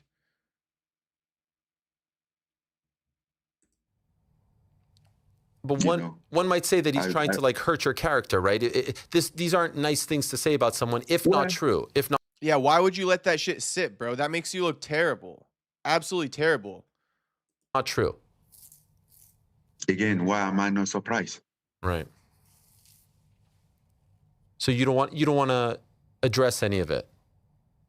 Third attempt at getting Francis to answer it. Third attempt. We're on the third attempt. Let's see how many more chances he gives Francis to answer. We're on 3 now. No, I don't find it. I don't find it important in it. I don't find it necessary. At some point, he was, but over time, he's not anymore. Okay. How did you get to that point? To where maybe in the past you would want to respond, but now you don't feel like you have to? I don't know. Maybe I'm getting old. I really feel like I have less energy for drama, for stuff. Yeah. I just want to be in peace and people leave me alone. That's all. Mm. Do you think at some point you will be able to be left alone when it comes to Dana White, maybe even have a good relationship? Is this something that you would like? A handshake, hello, how are you? A cordial relationship? He should have been. Yeah. We shouldn't have gone this way. Why do we get all this way, first of all? He's confused. It should have been, we should have had a good relationship. It should have been cordial. How did we get to this? How did we get to this? Francis wants to know. Francis, tell us how you got to this. Tell us, homie. Tell us how you got to this place. Is it because you put your hands on Dana?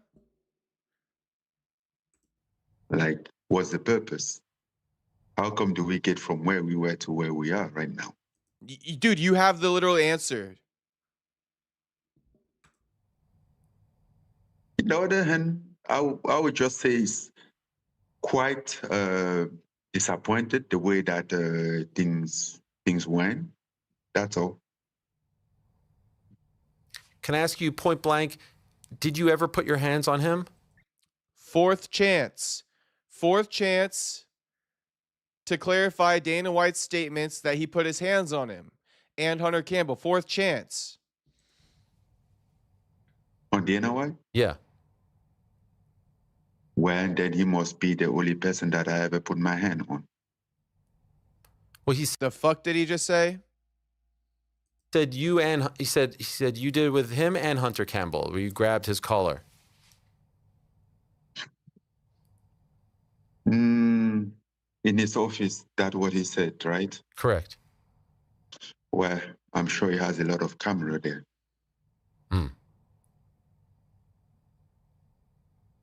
So why not just say no? I didn't do that.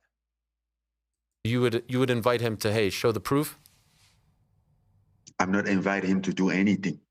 I'm not in court. No, I know. But you know, Francis, he's on a podcast. He's saying, hey, this guy's a bad guy. He put his hand on me. He did all this stuff. This is not a good that paints a picture of an ugly scene. And so if someone said that about me, I would feel probably the need to defend myself. I didn't touch you. What are you talking about? You're trying to assassinate my character or something. And so that's why I was curious what your take on it was. Fifth chance to say no, that's not what happened. Fifth chance to say no, that's not what happened. Just like Ariel said it, I think anybody would say it. It's so easy. Did you put your hands on Dana like he said? No, I didn't. Okay. I mean, then you can go on.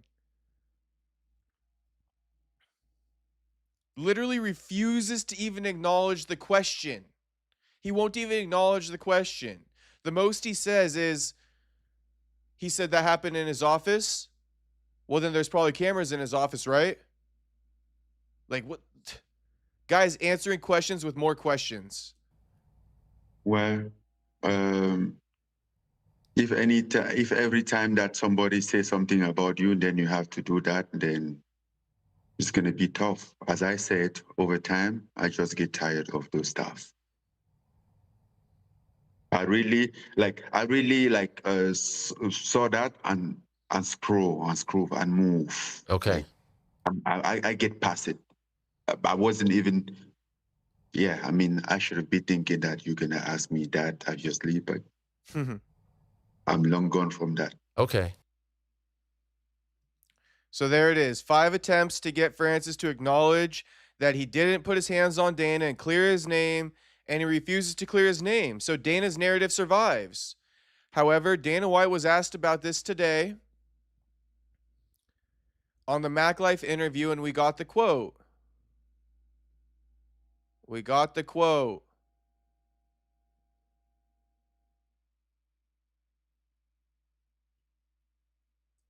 Here's what Dana said. Dana says, let me be clear on something when I say the physicality. It's not like Francis came in here and threatened us or anything like that. We were in there, and he's telling me that he deserves the $50K. I said, you're not getting it. We had determined who was going to get the $50K. And I'm in there with him for however long, and I'm like, I'm done. I have another meeting. And this guy used to walk around the UFC headquarters like it was his fucking house. He literally spent the whole day there, breakfast, lunch, and dinner. So I started to walk out, and he put his hand on my chest, and he said, we're not done talking. And I said, oh, we're done talking. It's not like Francis came in here and was like physical, but that's what went down. Bro, Dana said in the past he told Francis to get your fucking hands off me. So, I mean, that is a little bit different, right? That is a little bit different. Now he's saying, I said, oh, we're done talking, not get your fucking hands off me. So was Dana clip farming? Was Dana lying? We all know Dana lies all the time. We all know Dana clip farms. So we got two liars. We literally have two liars here. Francis a liar and a seemingly a bullshitter, and Dana the same way. Two liars and bullshitters.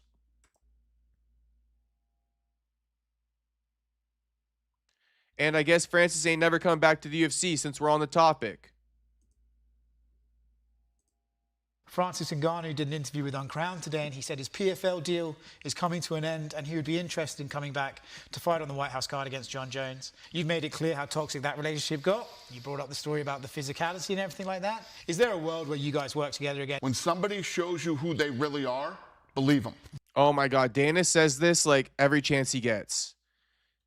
When someone shows you who they really are, believe them. Dana, you've said this so many times, bro. Find a new line. We're going on like 10 years of you saying this. And you say it with such conviction. By the way, every day in MMA is Groundhog's Day. Because we had so much, like this whole thing about Francis Ngannou not coming back to the UFC. Did anyone think there was a chance? Dana has confirmed Francis ain't coming back on several occasions.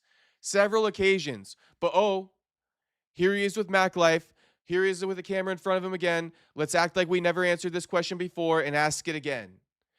Dude, we know. We fucking know Francis is never coming back. Never coming back. Even before this. Even before this. This is why I think MMA is just fucking Groundhog's Day, bro. because everybody gets a new interview with somebody and they ask them the same repeated questions. Even the Arman Sarukian thing. Dana just answered that at the UFC press conference after UFC 323. He just answered the stuff about Arman, saying he's still in the doghouse. Then he sits in front of a camera with fucking Oscar Willis, and we gotta act like it's Groundhog's Day and report on it again. We just reported on this shit on Saturday. We just reported on Arman being in the doghouse still on Saturday. Now he says it with a few different words, right? He mixes up the words a little bit with the same fucking narrative, and we gotta act like this is breaking news all over again. This shit annoys me. This is why I didn't post this, because I posted it on Saturday already. Talking about the Arman thing and talking about how Francis is never coming back to the UFC. We knew all this stuff before today. Before this interview dropped, we already knew that stuff. And I'm annoyed. That shit like annoys the fuck out of me. That's probably just me, but shit, I'm just telling you guys what annoys me, and that shit annoys me. So let's hear Dana say for the 100,000th time that Francis Ngannou is never coming back to the UFC. And let's hope this is the last time he ever has to fucking say it, because I'm sick of hearing it. Francis is never coming back, everybody. Never. I don't care if Francis goes on somebody else's platform next week and says that his PFL contract is going to expire before UFC White House happens, okay? That does not give the right to re-ask the same fucking question that's been answered a million times. And there was nobody more into Francis than me. When I met this guy, I was like, holy shit, you are what a heavyweight fucking champion looks like, all this shit. And I was all in on Francis. I had Francis sitting behind me in the fucking Zuffa section, in my seats. And then we were in Boston, and he showed me who he was. So safe to say, no interest in bringing him back. Just, you know? I don't know how I can make it any more fucking clear. Fair. I do wonder how PFL feel going out and saying that his contract's nearly done. There was nothing that made me happier than throwing that guy over to the fucking PFL. I don't want to be in business with guys that I don't like and that I don't think are good guys. I'm pretty lenient when it comes to tough guy shit. I'm not lenient with bad guy shit. Okay, so Francis is a bad guy. But we already knew. Francis is never coming back, bro. Never in a million years.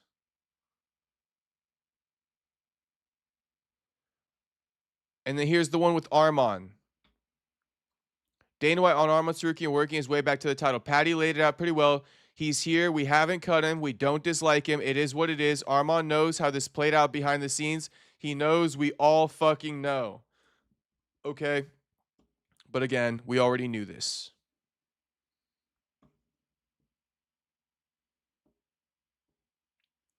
Tuxedo says, I guarantee you ESPN hated him kicking Ngannou to the curb and are kicking him from the platform for shit like this. All right, Tuxedo. I got no clue on that one.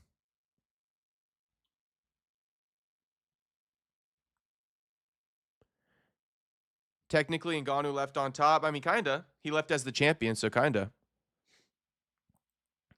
Francis versus John at the White House could happen. IMO. Oh my God, Vince. You're literally trolling me. But shout out to Vince. It ain't happening, homie. Francis is never coming back, bro. Like Dana just said it again. Do you think David did it? I mean, yeah, I think David did it, CP. But the dead giveaway, does David have any lyrics where he was bragging about maybe like, you know, taking out that girl? I think he does, right? David got a song that he wrote that kind of like references taking out that girl.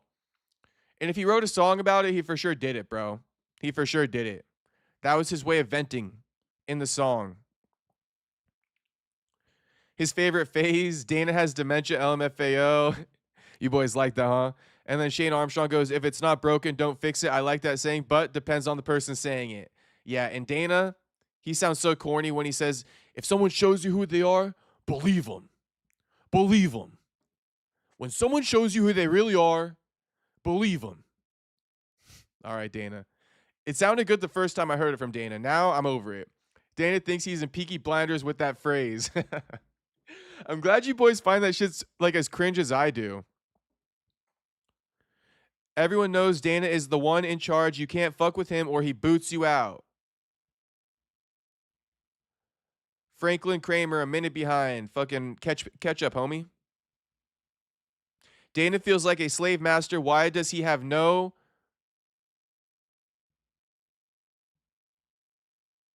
Why does he not have same energy with Nate Diaz? Shit, I don't know, Saxby. I don't think it's because Francis is black, though, if that's what you're getting to. I don't think it's because Francis is black. That is a corny saying, no shit. Yeah, it is. It is, Vince. It is. He's a PDF file, too. Damn. Yeah, you're talking about David, CP. Yeah, David, definitely a PDF file. I mean, that's confirmed. That is all but confirmed. Shout out to David. Has he been arrested yet?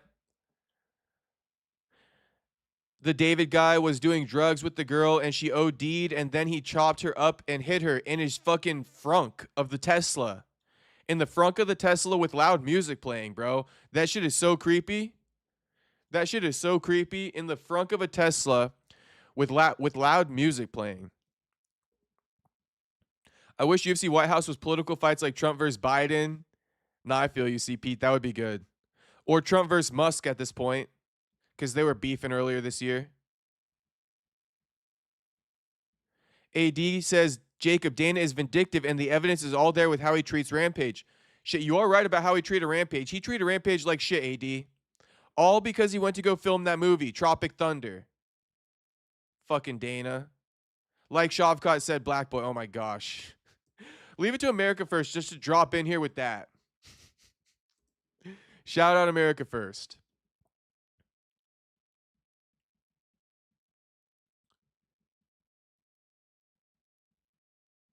Oh, I'm just scrolling up to read some old chats to the Francis interview with Ariel. I'm gonna read these. So I am behind on chats, but I'm gonna read these real quick just to get your guys' opinion on it.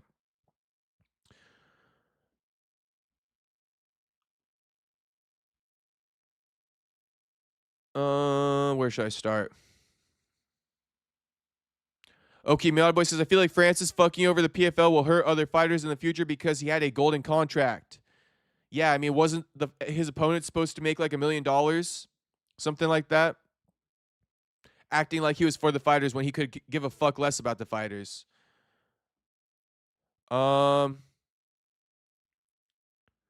Saxby, I see what Francis is saying. I can't win the propaganda war versus Dana, and I'm depressed. Leave me alone. That's how I feel about it now. Okay, Saxby. Good to know. True Silence. Ngannou still beats Jones at White House. He could. Miata Boy says Francis did it. AD says, what's up, Jacob and crew? What up, AD? Ariel be instigating. LOL. Space Kid, yeah, very strange to not address it clearly. True Silence, he loves all Dana's enemies. Ariel don't even fuck with Ngannou. He just doesn't want Francis to fail because Ariel spoke so highly of his decision to leave UFC. True Silence, you hit the nail on the head, homie. You hit the nail on the head, homie. Space Kid says it's kind of sad. Mark Hatch, this just looks bad on both Dana and Francis. LOL, two scammers. That's basically what I said too. I think that's when AD Kid said Jacob on point. Because I said they're both liars. We're listening to two fucking liars right now. Okay, we caught up on the chats. Nate Diaz and Dana had a clash. Diaz said he wanted to fuck him up. No, I know, Saxby. I know. I know all about their little beefs and shit like that. Well aware. But I will say that Nate didn't show that type of arrogance, right? I think that's where Francis loses it with a lot of people. Francis is genuinely an arrogant dude, right? Francis genuinely an arrogant dude. Nate Diaz is a tough guy, right? Nate Diaz is a little bit street, but Nate Diaz isn't arrogant. And I think that's what rubbed Dana the wrong way, is that, look, I can handle shit talk. I can handle fighters getting mad at me about this and that, but arrogance and not understanding your place in the promotion, I think that rubbed Dana the wrong way.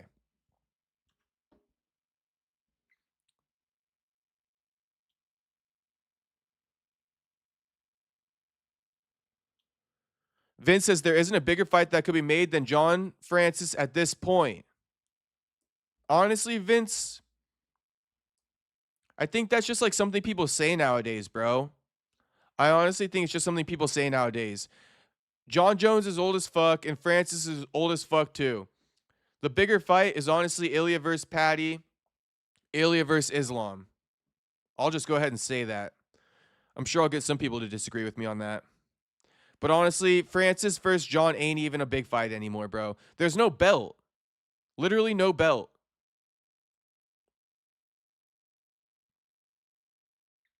Pereira versus John Jones, probably a bigger fight. True silence. David shows that money don't unlame you. That's facts, though. It only escalates whatever fucking demons you had before you had money. CP, is Francis an African scammer? I mean, he gives those vibes, CP. It's not confirmed, but he gives those vibes, homie. The real fight I would pay to see, Tio Senior versus Danny Garcia's father, both loudmouth, old geezers. America first. I would love to see that fight. And I love Danny Garcia's dad. I love Danny Garcia's dad the most. Shout out Danny Garcia's father, bro. That's my favorite dad in boxing. Danny Garcia's father. If you know, you know. Danny Garcia's father, my favorite dad in boxing of all time. I mean, aside from Floyd Sr. Floyd Sr. takes the cake. But Danny Garcia, his dad, the second best dad in boxing of all time. John Dung, who do you think would win, Gene Silva or Steve Garcia? Damn, that's a close fight, John Dung. If Gene Silva can get up to that Steve Garcia, or if Steve Garcia can get up to that, I don't know, what the fuck are the rankings on that before I even spew something out? What's the rankings at featherweight? That's like a 50-50 fight, John Dong. That's a good question because that's a 50-50 fight. Gene Silva, Steve Garcia. So if Gene can get up to Steve's spot, you know, they're right there, 11-8. If they can be in the same kind of like top 10, if they're both inside the top 10 at some point, they should run it. How about that? If Gene Silva can enter the top 10, run it with Steve Garcia. That's like a 50-50, John Dong. But honestly, I'll probably lean towards Steve Garcia. The bigger, longer guy. Gene Silva crashing out in his last fight. I'll go Steve Garcia. But don't be surprised if Gene Silva hits Garcia on the button and puts him out like he always does.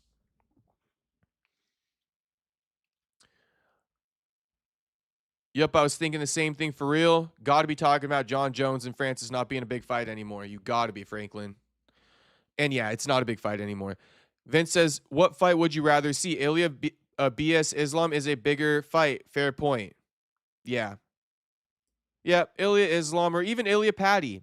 Ilya Patty's the modern day Conor Habib. It doesn't have as much steam, but it's like the modern day. You know, it's the closest we got.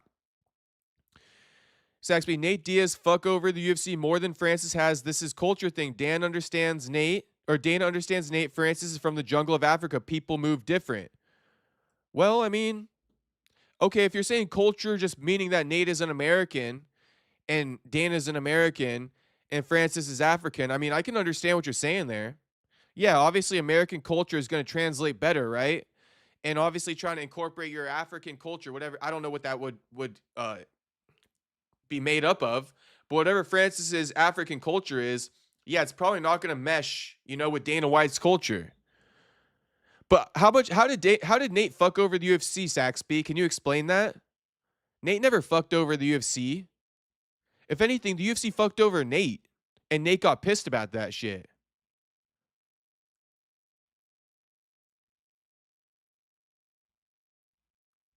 Using Nate to get guys title shots and shit like that, that's what they used to do to Nate. That pissed off Nate a lot back in the day. Mark Hatch, we can maybe see, and then they wouldn't show Nate love though, right? They would give Nate these opponents. Then when the opponent would beat Nate, they'd give that guy a title shot, but they would never show Nate that fucking love that he deserved.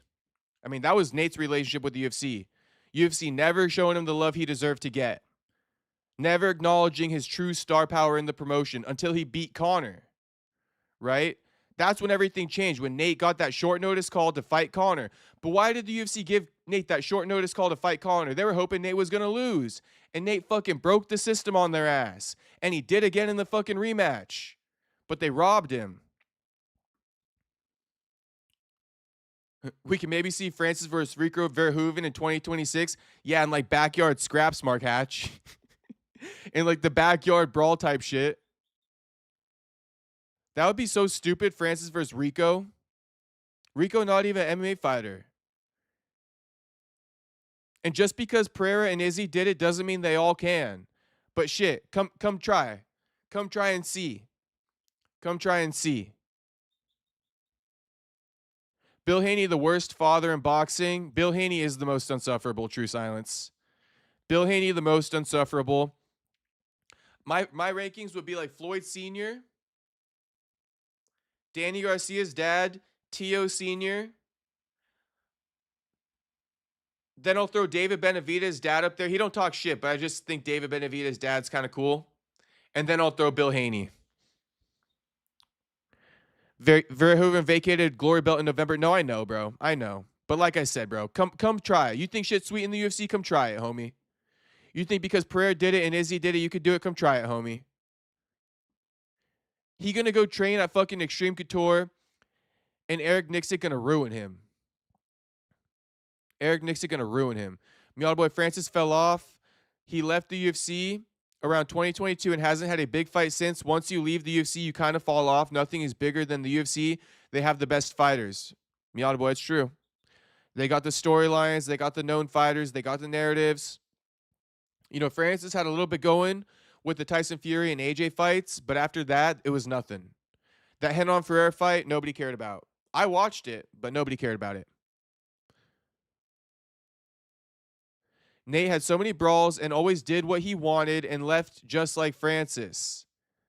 Saxby, I think you're generalizing, bro. You're kind of generalizing that a little bit. It's not apples to apples. Nate Diaz was in the UFC for like 20-something years, bro.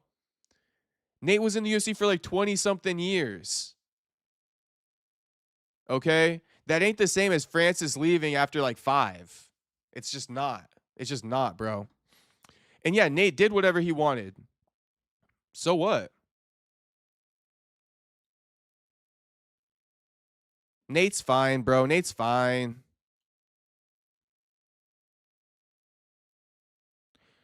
Diaz has not done far worse things to the UFC than Francis Saxby. You didn't even give an example yet. You just said Nate had so many brawls. He had one brawl.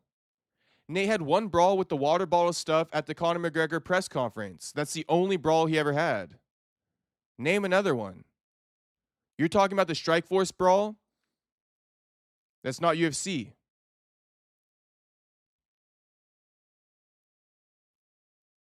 Even when Nate was on Tough, other contestants on that season fought each other in the house. Nate didn't.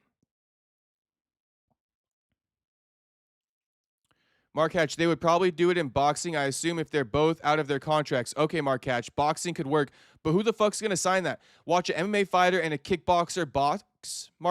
Oh my God. Watch an MMA fighter and a kickboxer box, Mark Hatch. Come on now. We don't want to see that shit. But yeah, I don't think anyone would pay for it. Exactly, Mark. Exactly. You know. You know the deal, homie. John Dong with the emoji. The criteria Dana is using to justify Francis's Nate has done far worse in every area. No, he hasn't, Saxby. And you haven't even given any points yet. You genuinely haven't.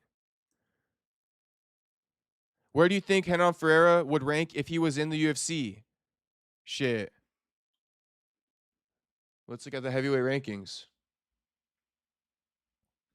Does anyone get Saxy's point saying Nate Diaz fucked over the UFC? What are you guys what are you on, bro?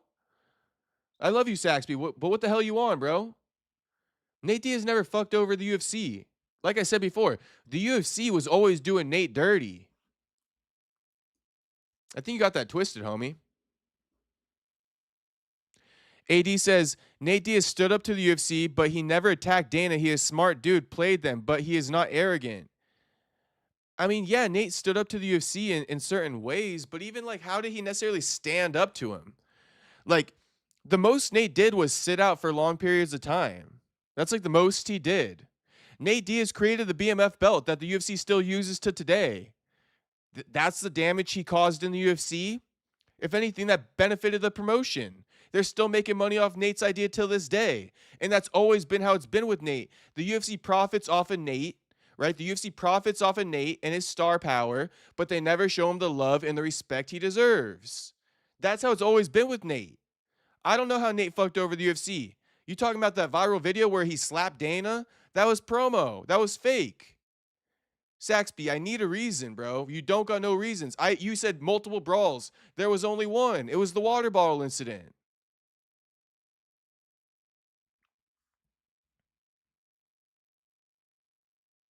Nate worked with UFC more than anything, I would argue. Thank you. Thank you. Nate wanted the love from the UFC. The UFC never showed it to him because he not industry, right? Nate not industry. Notice that the people who are industry, who play the game, they get the love, they get the push. People who aren't industry, people who aren't street, or people who aren't industry, people who are street and say edgy stuff, they don't get the push, right? So Nate never got the push from the UFC, but he's always been the star. And that was Nate's biggest gripe, is like, I'm your biggest star, right? One of your biggest stars, and you guys don't show me that love and that respect. You're here sucking Conor's dick. That's why Nate wanted to fight Conor. That's why he said, Conor McGregor, you're taking everything at work for a motherfucker. I'm going to fight your fucking ass. Because everything I just said, you boys got me crashing out defending Nate here. Now, to answer the fucking question about who win or where Renan Ferreira fits in the heavyweight rankings, shit, Renan Ferreira doesn't get past Derek Lewis. Mark my damn words. Renan Ferreira got to get past Walter Walker first. Get past that heel hook first. Then you got to get past Shamil. Then you got to get past Lewis. Then you got to face Jailton, Waldo. Curtis Blade's kind of an easy lick, let's be real.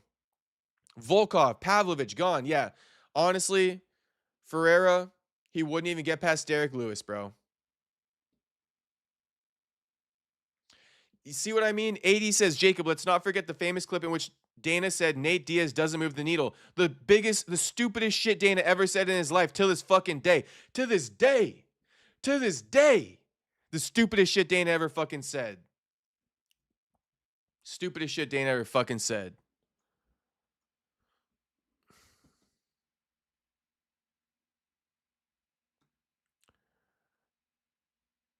Miata boy, that one PFL fight was boring too. He took him down and TKO'd that guy. Yeah, are you talking about Francis and Renan? It was a quick fight. Nate never fucked up the UFC. Thank you, AD. Mark Hatch, I watched it. Pretty disappointing. Guess that's why Renan never tried UFC. Facts, though. Yeah, what do you guys think? Where would Renan fit in the UFC? Is he getting past Derek Lewis? Let's do a new poll.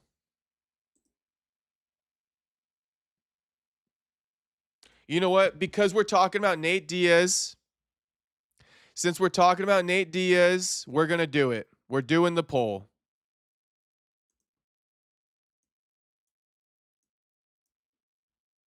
Bro, why is my chat all like fucked up? I need to like update this or something.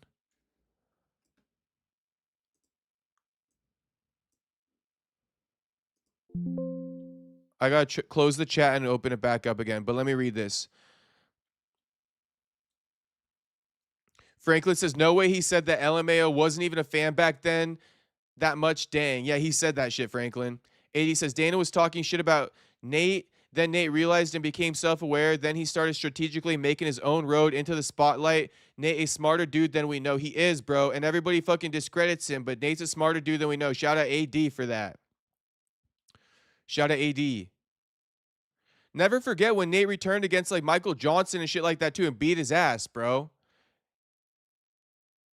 I can't say the UFC screwed over Nate. He got hella paid. He left the UFC and hasn't had 2 boxing matches. So Nate made his money. Yeah, Nate definitely made his money. But it's not that the UFC screwed over Nate. It's that they didn't show him love for a long time. Until he forced their hand and he beat Conor. Until Nate forced their hand and beat Conor, he never had his shine. He never had his moment. Never. I mean, he did. He got the title fight against Benson Henderson and shit like that, but you guys get me. Give me a second.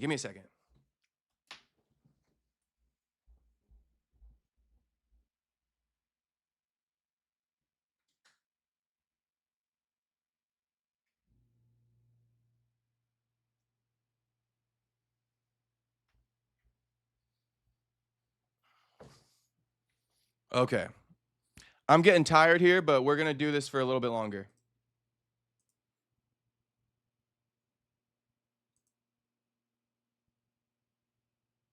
Jacob on point. The Nate against MJ was epic. It was. Haha, he beat Michael Johnson's ass. Oh, I'm going to watch that. Got to be a good one. It's a good one, Franklin. It's a good one, homie. It's a good one. Head on edge is a close fight against Lewis. Okay, Dylan, I got you. I was going to make a poll about that, but we're going to do a poll about whether or not the UFC ever fucked over Nate Diaz, because we're on that one right now. Oh, no, wait, what's the poll? Did Nate Diaz ever fuck over the UFC?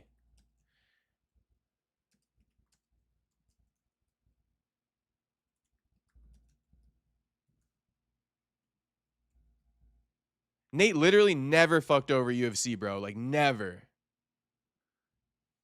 Saxby's like Googling to find an argument for this right now, but he's not going to find one. Saxby's searching for fucking evidence that Nate fucked over the UFC, but he's never going to find it. He never going to find it. Shout out to Saxby.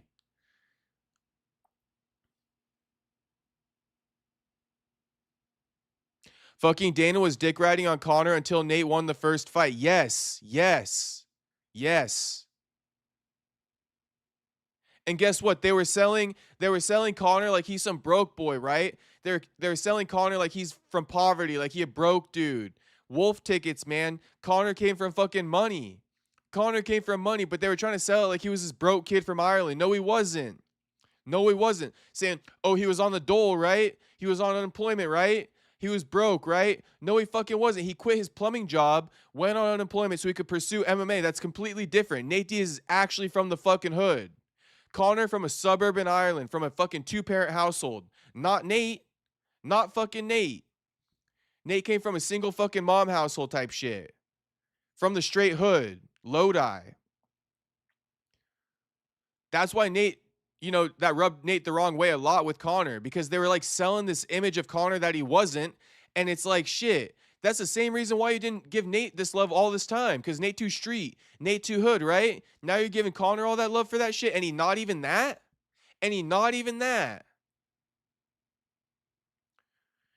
Tuxedo, he kind of fucked over the UFC by beating Conor. Yeah, okay. I'll accept that one. I will accept that one, Tuxedo. He definitely fucked over the UFC by beating Conor. Shit. And I'm not mad about that. I don't think anybody will be. Saxby, brother, you misunderstand me a bit. I'm a big Nate Diaz fan. Tell me how what Francis did is worse objective. Well, first off, Francis put his hands on Dana, whether it was just pausing him with the chest thing or not. He showed up to his office begging for a bonus. Nate Diaz never did shit like that. Francis also refused to re-sign with the UFC. Right? There was the whole John Jones fight, and Francis refused to sign. I know John retired and all that shit, but the UFC wanted to keep Francis. Then Francis got that title. He thought he was too big for his britches and left the UFC. The UFC didn't like that. That whole nasty breakup, that was a nasty-ass breakup. Nate and the UFC never had a nasty breakup like that. Look up Nate Diaz versus Habib team, so many problems. Yeah, but that wasn't at a UFC event, Saxby. That wasn't at a UFC event.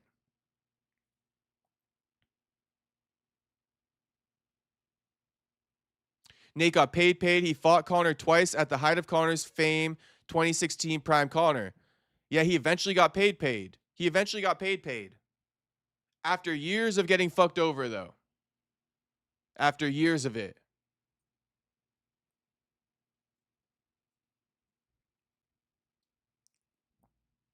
But no, the way Francis really fucked over the UFC was thinking he was too big for his britches. Once he got the title, thinking he was bigger than the program and leaving and over negotiating and doing that whole boxing thing. He did it. That's fine. But now look at you. The one thing Francis refused to acknowledge was that the UFC was a star. The UFC was something, right? The UFC was the end all be all. Nate has always shown that type of love to the UFC. Nate has always been like, look, the UFC is where I want to be. The UFC is where I always want to be. I don't ever want to fight for another promotion, right? Nate has said that. I never want to fight for another promotion, only the UFC. I'll leave to do boxing and this and that, but I only want to ever fight for the UFC. Nate would never consider fighting for PFL, Bellator, or any of these smaller promotions because he knows UFC is the cream of the crop. And Francis didn't. And that pissed Dana the fuck off because Francis thought he was bigger than the program when he got that belt. Francis has a crazy ego on him. Francis has a crazy ego on him. Kevin from Chicago says, you ain't no gangster, but no clue who he's talking to. Nate Diaz treating Dana. People forget, man, Derek Lewis beat Ngannou. You're a champion. Nate never acted like his star power was bigger than the UFC, like how Francis acted. Okay, there we go, HT. Kind of restating my point too. Yeah, that's exactly it. Nate always showed that like the UFC is the cream of the crop. That's where I want to be, right? Francis thought he got bigger than the program after becoming the champ. And now look at him. Now look at him begging to come back. Begging to motherfucking come back. Listen, the UFC going to welcome Nate's ass back whenever he wants. Nate still have contract left in the UFC. He can't leave yet. Saxby, genuinely, bro, I don't know what you're talking about. You think the UFC just let Nate go with fights on his contract? Like, what are you talking about? Where did you buy that Brawly figurine? At some anime convention at, like, the fair in college. I was doing some, doing, like, some journalism assignment in college, and I went to the OC Fair or something like that in Costa Mesa. It was like an anime thing, and I bought that there.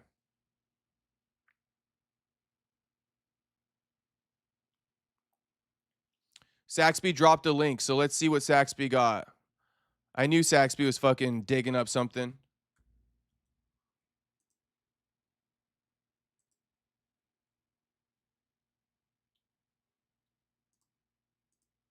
We've seen this before. And I almost beat up Dana White in a club one time here, too. You should have seen it. He was like talking Did he tell you about it? No, you tell me about it. Yeah, you should ask him. He was talking other arguments with him. Allegedly. Allegedly. We were drinking. And I almost beat up Dana White in a club one time here, too. You should have seen it. He was like talking Did he tell you about it? No, you tell me about it. Yeah, you should ask him. He was talking other. You know, Saxby, I can meet you there and I'll give you that one. I'll give you that one. But I will say, while I'm giving you that point, I'll say one of the differences is that him and Dana were out drinking in a club. They were partying together. Sometimes shit happens. Who knows what Dana said to him? Who knows what Dana said to him? But I mean, I can give you that point slightly, but I just want you to know that they were out drinking at a club. Like, I think it's a bit different. They were out hanging out, like kicking it. It's a bit different. Saxby says, I'm actually cleaning my apartment. A chick is coming over, boys. This not that important debate. All right, Saxby, no worries, bro. Enjoy your time with your lady. Masvidal did boxing. He has a contract. Okay, but just because Masvidal did doesn't mean Nate did. Masvidal retired, didn't he, Saxby? Did Nate Diaz announce he retired from MMA? No. No. Come on, Saxby. Come on, Saxby.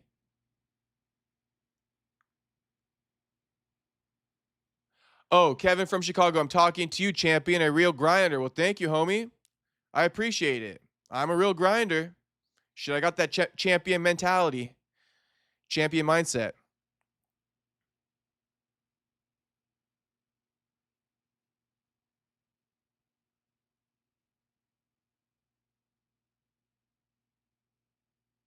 Franklin, it's weird how if you leave the UFC, whether warranted or not, you're relegated to a scrub almost. Yeah.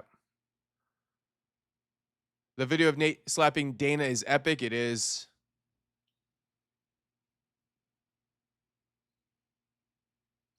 Francis wanted to go do boxing and become a multimillionaire like Conor. I think he did the right thing for himself. Louis, I can't disagree with that. I can't disagree with that. Can't disagree with that, Louis. Two things can be true, Louis. Two things can be true, and that's true as well. Now, in the UFC's eyes, do they never want to do business with Francis again over that? Probably too, right? Probably too. But Francis did right by himself too. What I find odd, though, is that Francis is begging to come back now.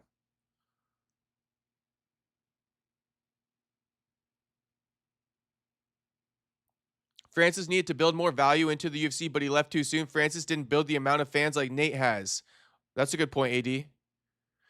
Dylan says, people complain about Ngannou putting his hands on Dana, but Nate actually slapped Dana, though. Different context. Different context. Completely different context. To promote a fight. Nate joined UFC in 2007, and bro fought there until 2022. If Nate ever wanted to come back, they would re-sign him. They would. And for the record, Nate never retired to leave the UFC like George Masvidal did. Nate completed his contract and left. He don't got no more fights on his deal. I don't know what Saxby was talking about there.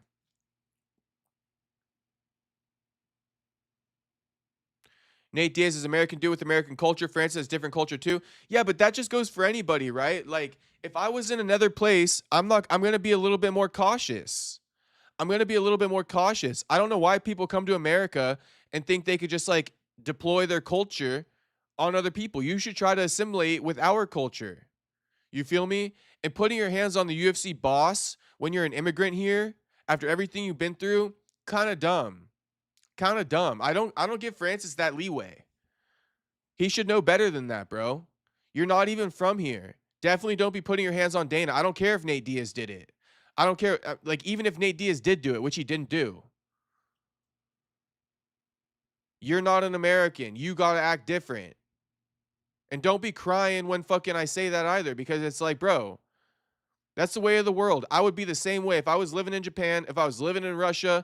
I'm definitely not putting hands on the UFC president. Why? Because we don't got the same chemistry, because we're not from the same place. So I get what you're saying, Saxby, but it's just not this. Like, just because Nate, you're kind of saying Nate did it, so why is Dana mad when Francis did it? Well, because Francis isn't from here, bro. He should act different. And if, I don't know, if that offends people, then that offends you. But that's just the brutal, honest truth. And I said that would apply to me too if I went to another country. Not Sax, but you are right about the money he made after UFC. You're definitely right about that. Two things are equally true about that. Virgos are weird. I'm assuming Francis a fucking Virgo or something.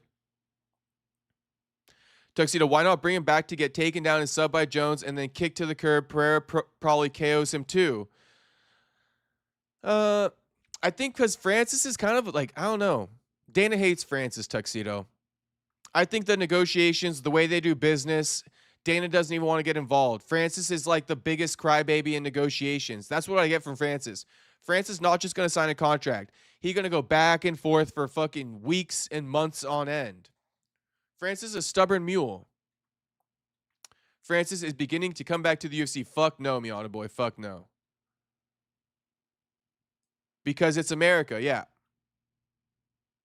Yes, imagine moving to Japan and trying to muscle the Yakuza president. Thank you, Tuxedo. Thank you. You wouldn't do it. Now, obviously, the Japanese fighters are going to have way more fucking leeway with the Yakuza president because they're Japanese. It's cultural. It's different. They understand each other. But best believe, bro, I couldn't go over there and do the same thing and get the same leeway as Japanese fighters do. AJD says, disagree, language barrier. Franklin, if I go to another country, I'm their bitch, just from a respect standpoint. Yes, if you want to get the most out of them, right? If you go to another country and you're talking to your boss there and you want to get the most out of him, you better not fucking be strong-arming him. You better not be. You do not have the same fucking leeway. Have not seen evidence that Francis touched Dana, and Francis has never openly disrespected Dana. Nate is bragging about slapping him up. Saxby, we've been down this a million times. I told this is culture. You are African. You not Nate Diaz. You can't negotiate. Sign the contract. Francis left and made millions. I mean, yeah, it's pretty much accurate. That's pretty much accurate. That's pretty much accurate. I'll give you that, Saxby. He's not Nate Diaz. You can't I mean, but saying you can't negotiate, I think you're kind of blurring the lines there.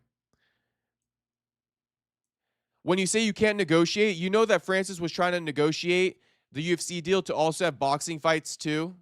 You realize that, right? And you're also saying that Francis never put his hands on Dana, even though Francis never denied it, and Dana's now, retold the story. So, I mean, Francis definitely put hands on Dana, homie. Francis definitely put hands on Dana.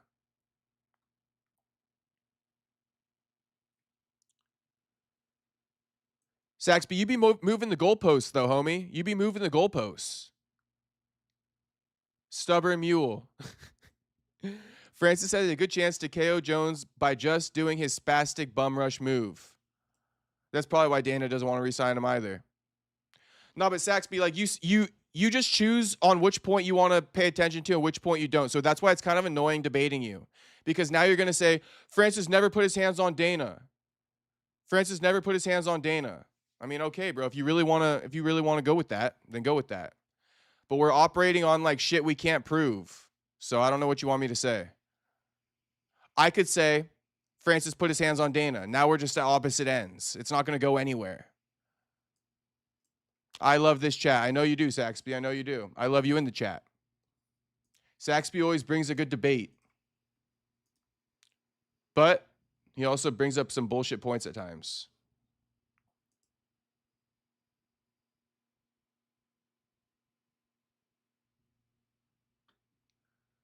Like saying that it's not fair, because Saxby kind of trying to insinuate that it's not fair, right? Saxby, say it. Just say what you really want to say. It's not fair that Nate Diaz got to do what he did with Dana and Francis couldn't get away with it.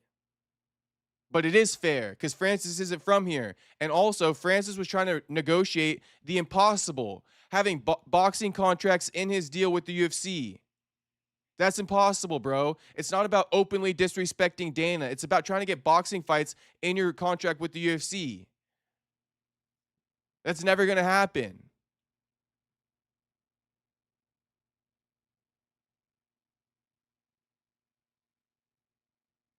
He was unhappy they let Conor go do boxing, but would not let him go do it because Francis thinks everything applies to him, and it doesn't, bro. It doesn't. Everything does not apply to Francis, bro. Francis is the definition of, he did it, so why can't I? He did it, so why can't I? Bro, because you're not him. You're not Nate. You're not Conor. You put your hands on Dana over a 50K bonus. You fought boring as hell against fucking Derek Lewis. The list goes on.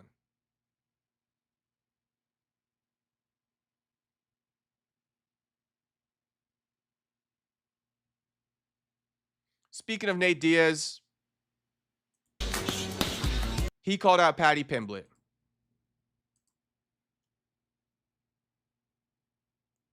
Saxby, Nate Diaz didn't do anything to Dana. Nate Diaz never did a thing to Dana. And even saying that video you sent me, saying they almost fought. Yeah, they almost fought. They almost fought, but they didn't. And Nate didn't put hands on him. Nate just had to check him because Dana was probably talking spicy to him. Because they were drinking. That's why context matters. Now, was Dana drinking and talking spicy when Francis came into his office and asked him for a 50K bonus and put his hands on him? No. Completely different context. It's not the same thing, homie. Not the same thing.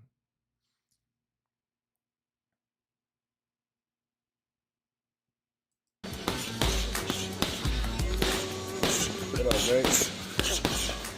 What up? Who you fighting next? Shit, I'm looking at Pimblett. Probably Pimblett. Probably Pimblett. Probably Pimblett. Shout out to Nate.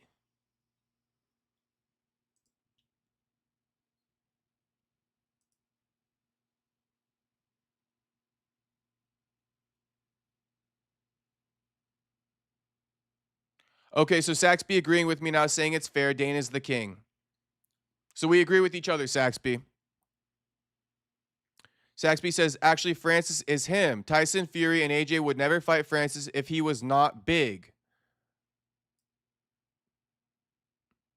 Yeah, but now he's in the PFL and on his hands and knees begging to come back to the UFC.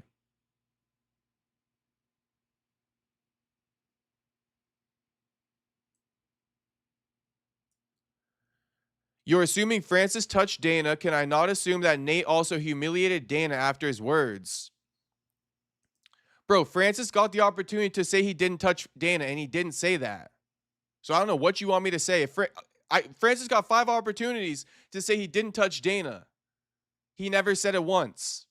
So yeah, I definitely think he put his hands on Dana. And Dana even clarified it and said, look, he didn't necessarily, strong arm me, but he tried to muscle me. He stopped me in my tracks as I'm walking out of the office as fucking an employee, so to speak. When someone shows you who they are, believe him. Don't do me the way Dana did Francis. Nah, Saxby, I would never. The internet is for the world, not America. No clue. No clue, Saxby. But Saxby, you got your girl coming over or what, homie? But boxing lame when you can do MMA. Shout out AJD. Classic MMA fan right there. Classic MMA fan right there. Fuck boxing. I like boxing, though. Dana had the opportunity to deny anything after Diaz comment. Yeah, but he owned up to it. He admitted to it. And he said we were drinking. So I don't know what you're even trying to say. All Francis had to say was I never put my hands on Dana, and we would be having a different conversation.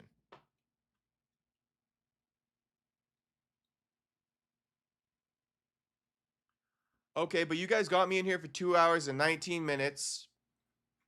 Shit, it just became like a whole question asking stream. So shout out to you guys.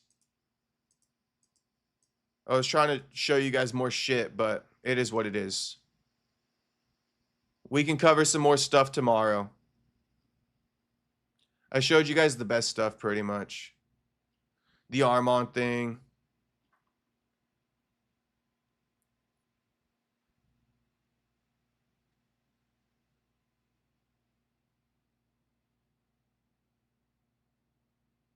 Oh, here's Darren Till calling Jake Paul an embarrassment. What do you guys think about this? You think you want to see Darren Till fight Jake Paul? Or what? Should Darren Till fight Jake Paul? Like the chat, boys. Saxby, LOL, this chat is addictive, brother. See you later, boys. All right. Hey, Saxby, that's the greatest compliment you could give me, homie. The chat's addictive? Shit, I love to hear that. All right, Saxby. Anyway, enjoy the time with your girly. Hopefully you're smashing and clapping cheeks all night, Saxby, till the break of dawn. And yeah, let us know about how that cheek clapping was last night. Or no, let us know how the cheek clapping goes tomorrow. All right, I'll see you in the chat tomorrow, Saxby. Enjoy clapping cheeks, homie. Bro, Nate got into an argument with Dana at a bar, and Francis put his hands on Dana and Hunter. Yes, Miata boy. Yes, Miata boy. Thank you. Thank you, Miata boy. Help me out here. You guys need to help me the fuck out. I'm over here going to war with motherfucking Saxby. Saxby gonna be thinking about our argument to last longer with this chick later. I know it. There's LOL. Yeah, going after AJ was his only shot at winning that fight. Trying to box him only resulted in AJ being comfortable and teeing off on him and KOing him. Yeah. I think Francis thought he was a boxer in that fight, and he got a rude awakening. Okay, let's hear Darren Till talking about Jake Paul. Who wins? Jake. Do you think he can hurt him? I know it's a ridiculous thing to say, but in Jake's mind, he's coming off a knockout loss to Dubois. Is it possible that Jake does better than people expect? Do you think it's going to be a round one stoppage? That's what I'm asking you for AJ. Like, do you think it could be going any other way? I don't know. Honestly, if it's a real fight, which I don't know if it is or not, he could get like really hurt. Really, like it could be like whoever sanctioned it. Let's hope if something bad does happen, let's hope you can sleep at night. So let's say, innit? Let's hope you can just can rest easy if he gets severely hit, which is a high possibility. I know you don't love Jake Paul, you don't like him. Would you be happy to see him get beat up like that? I don't hold no ill towards Jake. Don't give a shit about him really. If I ever end up fighting him, great. If I don't, he's not someone I think about. Yeah. He's clever and he's made a lot of money. He's you know, it's a bit of an embarrassment at times, isn't he? Who the f*** am I to talk so, am I? All right, fair enough. All right, guys. That'll be the stream for the evening. Oh, wait, we got to look at Ryan Garcia punching on Gorlock. And yes, Kevin Holland versus Jeff Neal booked. Okay. Ryan Garcia punching on Gorlock. You know Gorlock's a transmission? Gorlock a transmission, if you guys didn't know. I didn't know that shit. Let's take a look at Ryan. Body shot challenge with Gorlock to end the stream, all right? End it on a banger. Everybody like the stream, by the way, please, for me. Subscribe if you're not subscribed. And we will be live tomorrow, so tap in tomorrow as well. Louis says, Jake is not that quick. He doesn't seem to have fast hands or feet. You know, him and Jake and AJ don't really have that quick of hands and feet. They just kind of, you know, I'm interested to see the fight. No, slow. No, come on. Wait, stop. No. What? She's gonna shit. Dead ass? Fuck. Stop. She a transmission. He a transmission. Gorlock. It's a dude.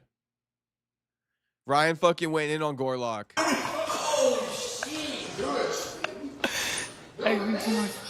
You good? Yeah, I think you don't tell the fucking Academy. Fuck. Yeah. Body shot. Gorlock? This is DDG finding out that Gorlock's a transmission. Yeah. That's not right? Wait. No, what's wrong? Wait.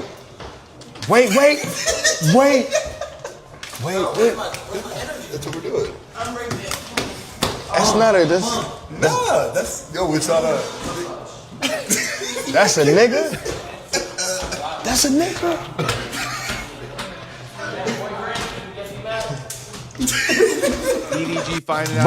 DDG finding out that's a dude is the funniest thing ever, bro. That's the funniest thing ever. DDG finding out that's a dude. Yeah, it's a dude. It's a dude. Franklin, that's a dude. That's a fucking dude. I thought that was like an AI edit. Until he pulled up to the fucking house that they were at in person, I thought Gorlock was like an AI edit, bro. Yeah, Tuxedo. That's a ninja? Yeah. That was hilarious. DDG funny as hell from that. Yeah, oh, that DD guy from my hometown. Yeah, shout out to DDG. DDG got hands too. DDG got hands too. I didn't post it, but DDG got hands. Kevin Holland beating Jeff Neal or what? What you guys think? Kevin Holland belt to ass in Jeff Neal? Or is this a classic fight that fucking Kevin Holland loses? Because it could go either way. Any fight that you think it's an easy fight for Kevin Holland, be careful because he could definitely lose it. That's what I noticed about Kevin.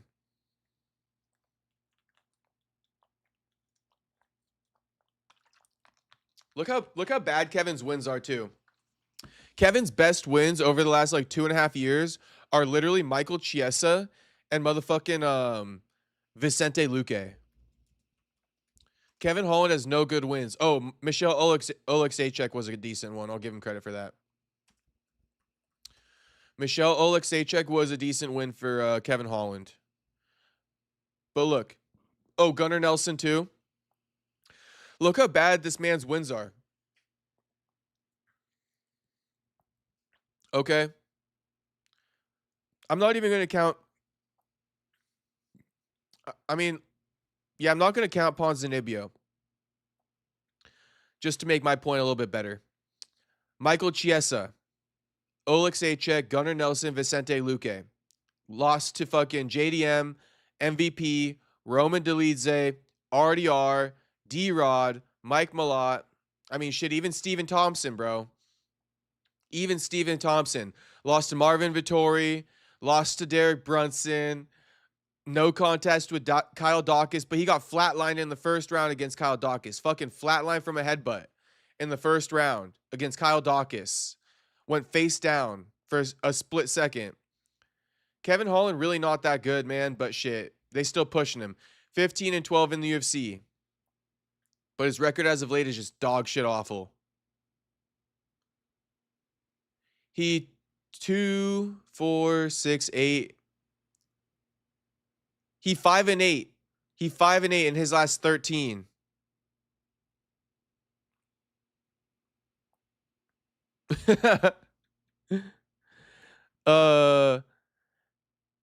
Louis says, why Garcia hands don't look that fast in the ring now since he moved up in weight? I don't know, Louis. I'm thinking his hands will still be nice. I mean, maybe they're a little bit slower, but maybe he added some power to it. Because obviously Ryan was really skinny when he fought Campbell and shit like that. So moving up in weight, maybe losing a little bit of speed, but gaining a little bit of power. I don't know. We'll see, Louis. Fight night will be where we can tell. But honestly, I haven't noticed a drop-off in the speed in his real training videos. Like, I don't know if you're judging the Gorlock video, but in the real training, he looks pretty good still. Oh, Franklin says, yeah, I'm right down the road from Pontiac. I got you. Pawnee Crack. Shout out, Franklin. Tuxedo says, you know there's some sicko out there, prob some MMA guru type of ninja who Gorlock is their type. Oh, definitely. Oh, definitely. Shit. If you guys know No Jumper, shout out to House Phone.